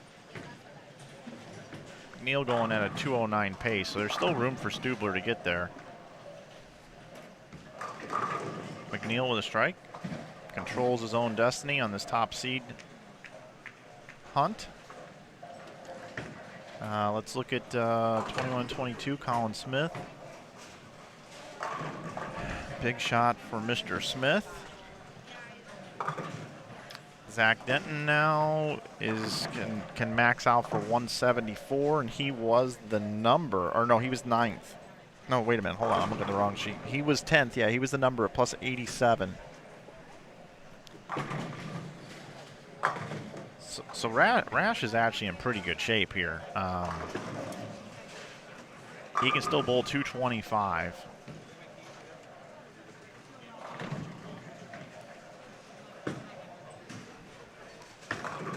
Oh, almost a 4-9, leaves the 9 pin. So now Rash can max for 214. Eric Littig is running math around here.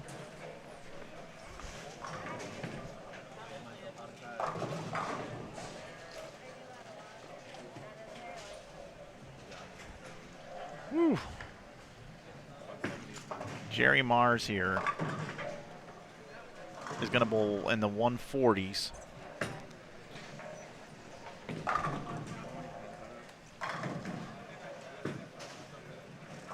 Rash missed the 9 pin. He misses the 9 pin, everybody. 173 in the 9th, just completely flagged it.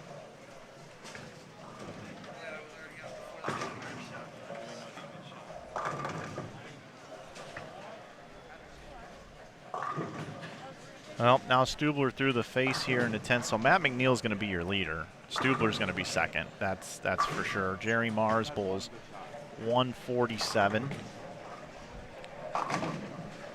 So 147 for Jerry Mars. Mars is what now? Plus 89. Plus 89 for Mars. Okay. Plus 50 for Brody. Plus 46 for Cragen. Plus 94 for Anthony Dodge. 94.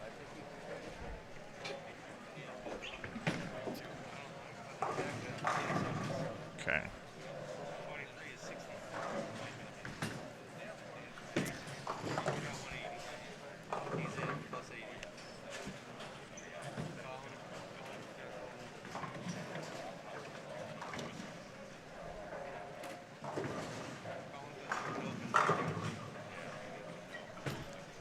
Colin Smith, huge shot for him. Big strike for Colin Smith. We're trying to total math up here, and we're trying to switch cameras for you and tell you what's going on. So we got a lot going on here right now.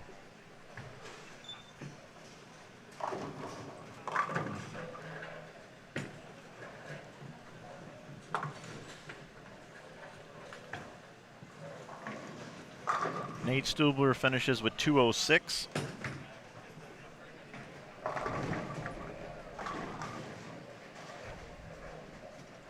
So he's plus 397.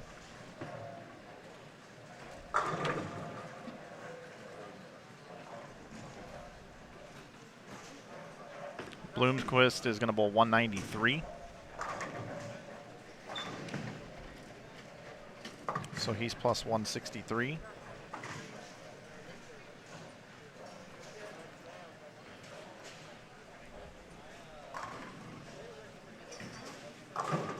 Matt McNeil has struck. He is your top seed. Clay Reese can bowl 214.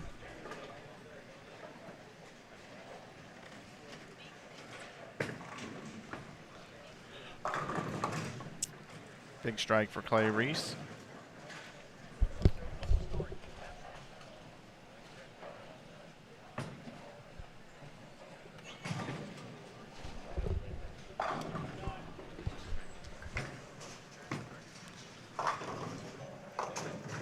So Rash goes right through the face for a 4.67, and I would say that his day is done.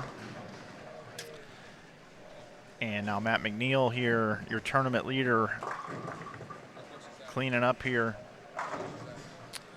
used 1 ball the whole tournament, and he's going to have 1 more game to bowl in about 2.5 hours. Go back over to some shots that matter. Clay Reese with 2 single pin misses in this game. I mean, holy cow. Can bowl 214. Matt McNeil finishes with 218, so he is plus 424. What did Cameron Crowe finish with? 185. Yeah, so plus 214. What did Heilman bowl? Haven't got that one yet. Okay. Rob Warren just bowled 194. Is that right? Plus 130.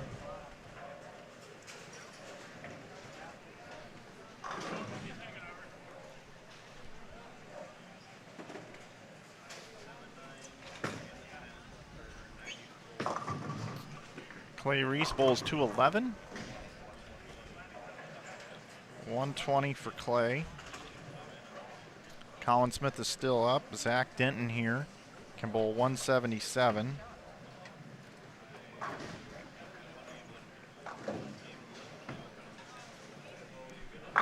He's going to bowl 167.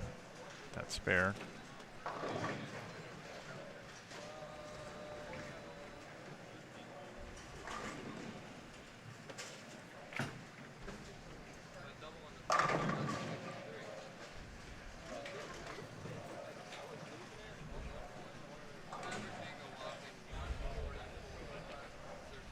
All right, Colin Smith getting her done. 250 and 212 possibility here the last game. Goes 60 over the last 2 to jump in there from 17th position. That's a hell of a job. It's 182 for Rash.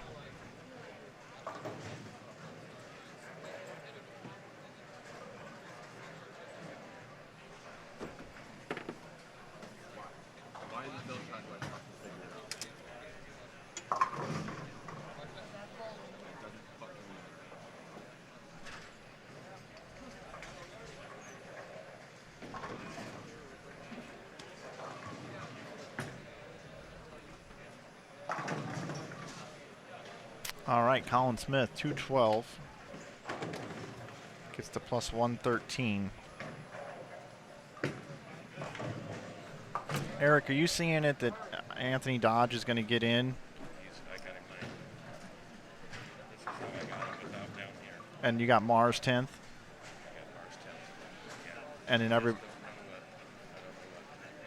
what. Yeah, we don't know what... 93, didn't he? Who's that? Lindquist had 193. Yep. He's 63. Yep. We don't know Heilman, do we? We don't know Heilman's score. Denton's out. Yeah.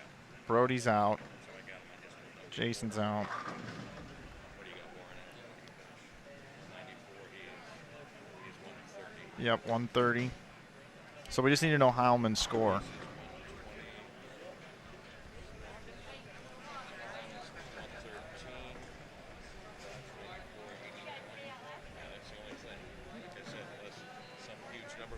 Right. So barring a huge number being bowled from down below that we don't know about, unofficially here, Matt McNeil is your tournament leader at plus 424. Second is Nate Stubler at plus 397. Third is Cameron Crowe at plus 214. Fourth is Darren Bloomquist at plus 163. Those are your top 4. Then we don't know what Nick Heilman bowled, but we are assuming he is 5th because he was 142 over. Okay, so then 6th would be Rob Warren at plus 130. 7th would be Clay Reese at plus 120. 8th would be Colin Smith at plus 113. 9th would be Anthony Dodge at plus 94. And 10th would then be Jerry Mars at plus 89. So that's the unofficial results right now here from Cadillac XBC here in Waterloo, Iowa. It's 12:43. We were supposed to start our final stream 13 minutes ago according to our schedule, but that's just not taking place. So that's how it shakes out. Can you confirm the gear Rash is using? Yeah, I'm not sure what he's using.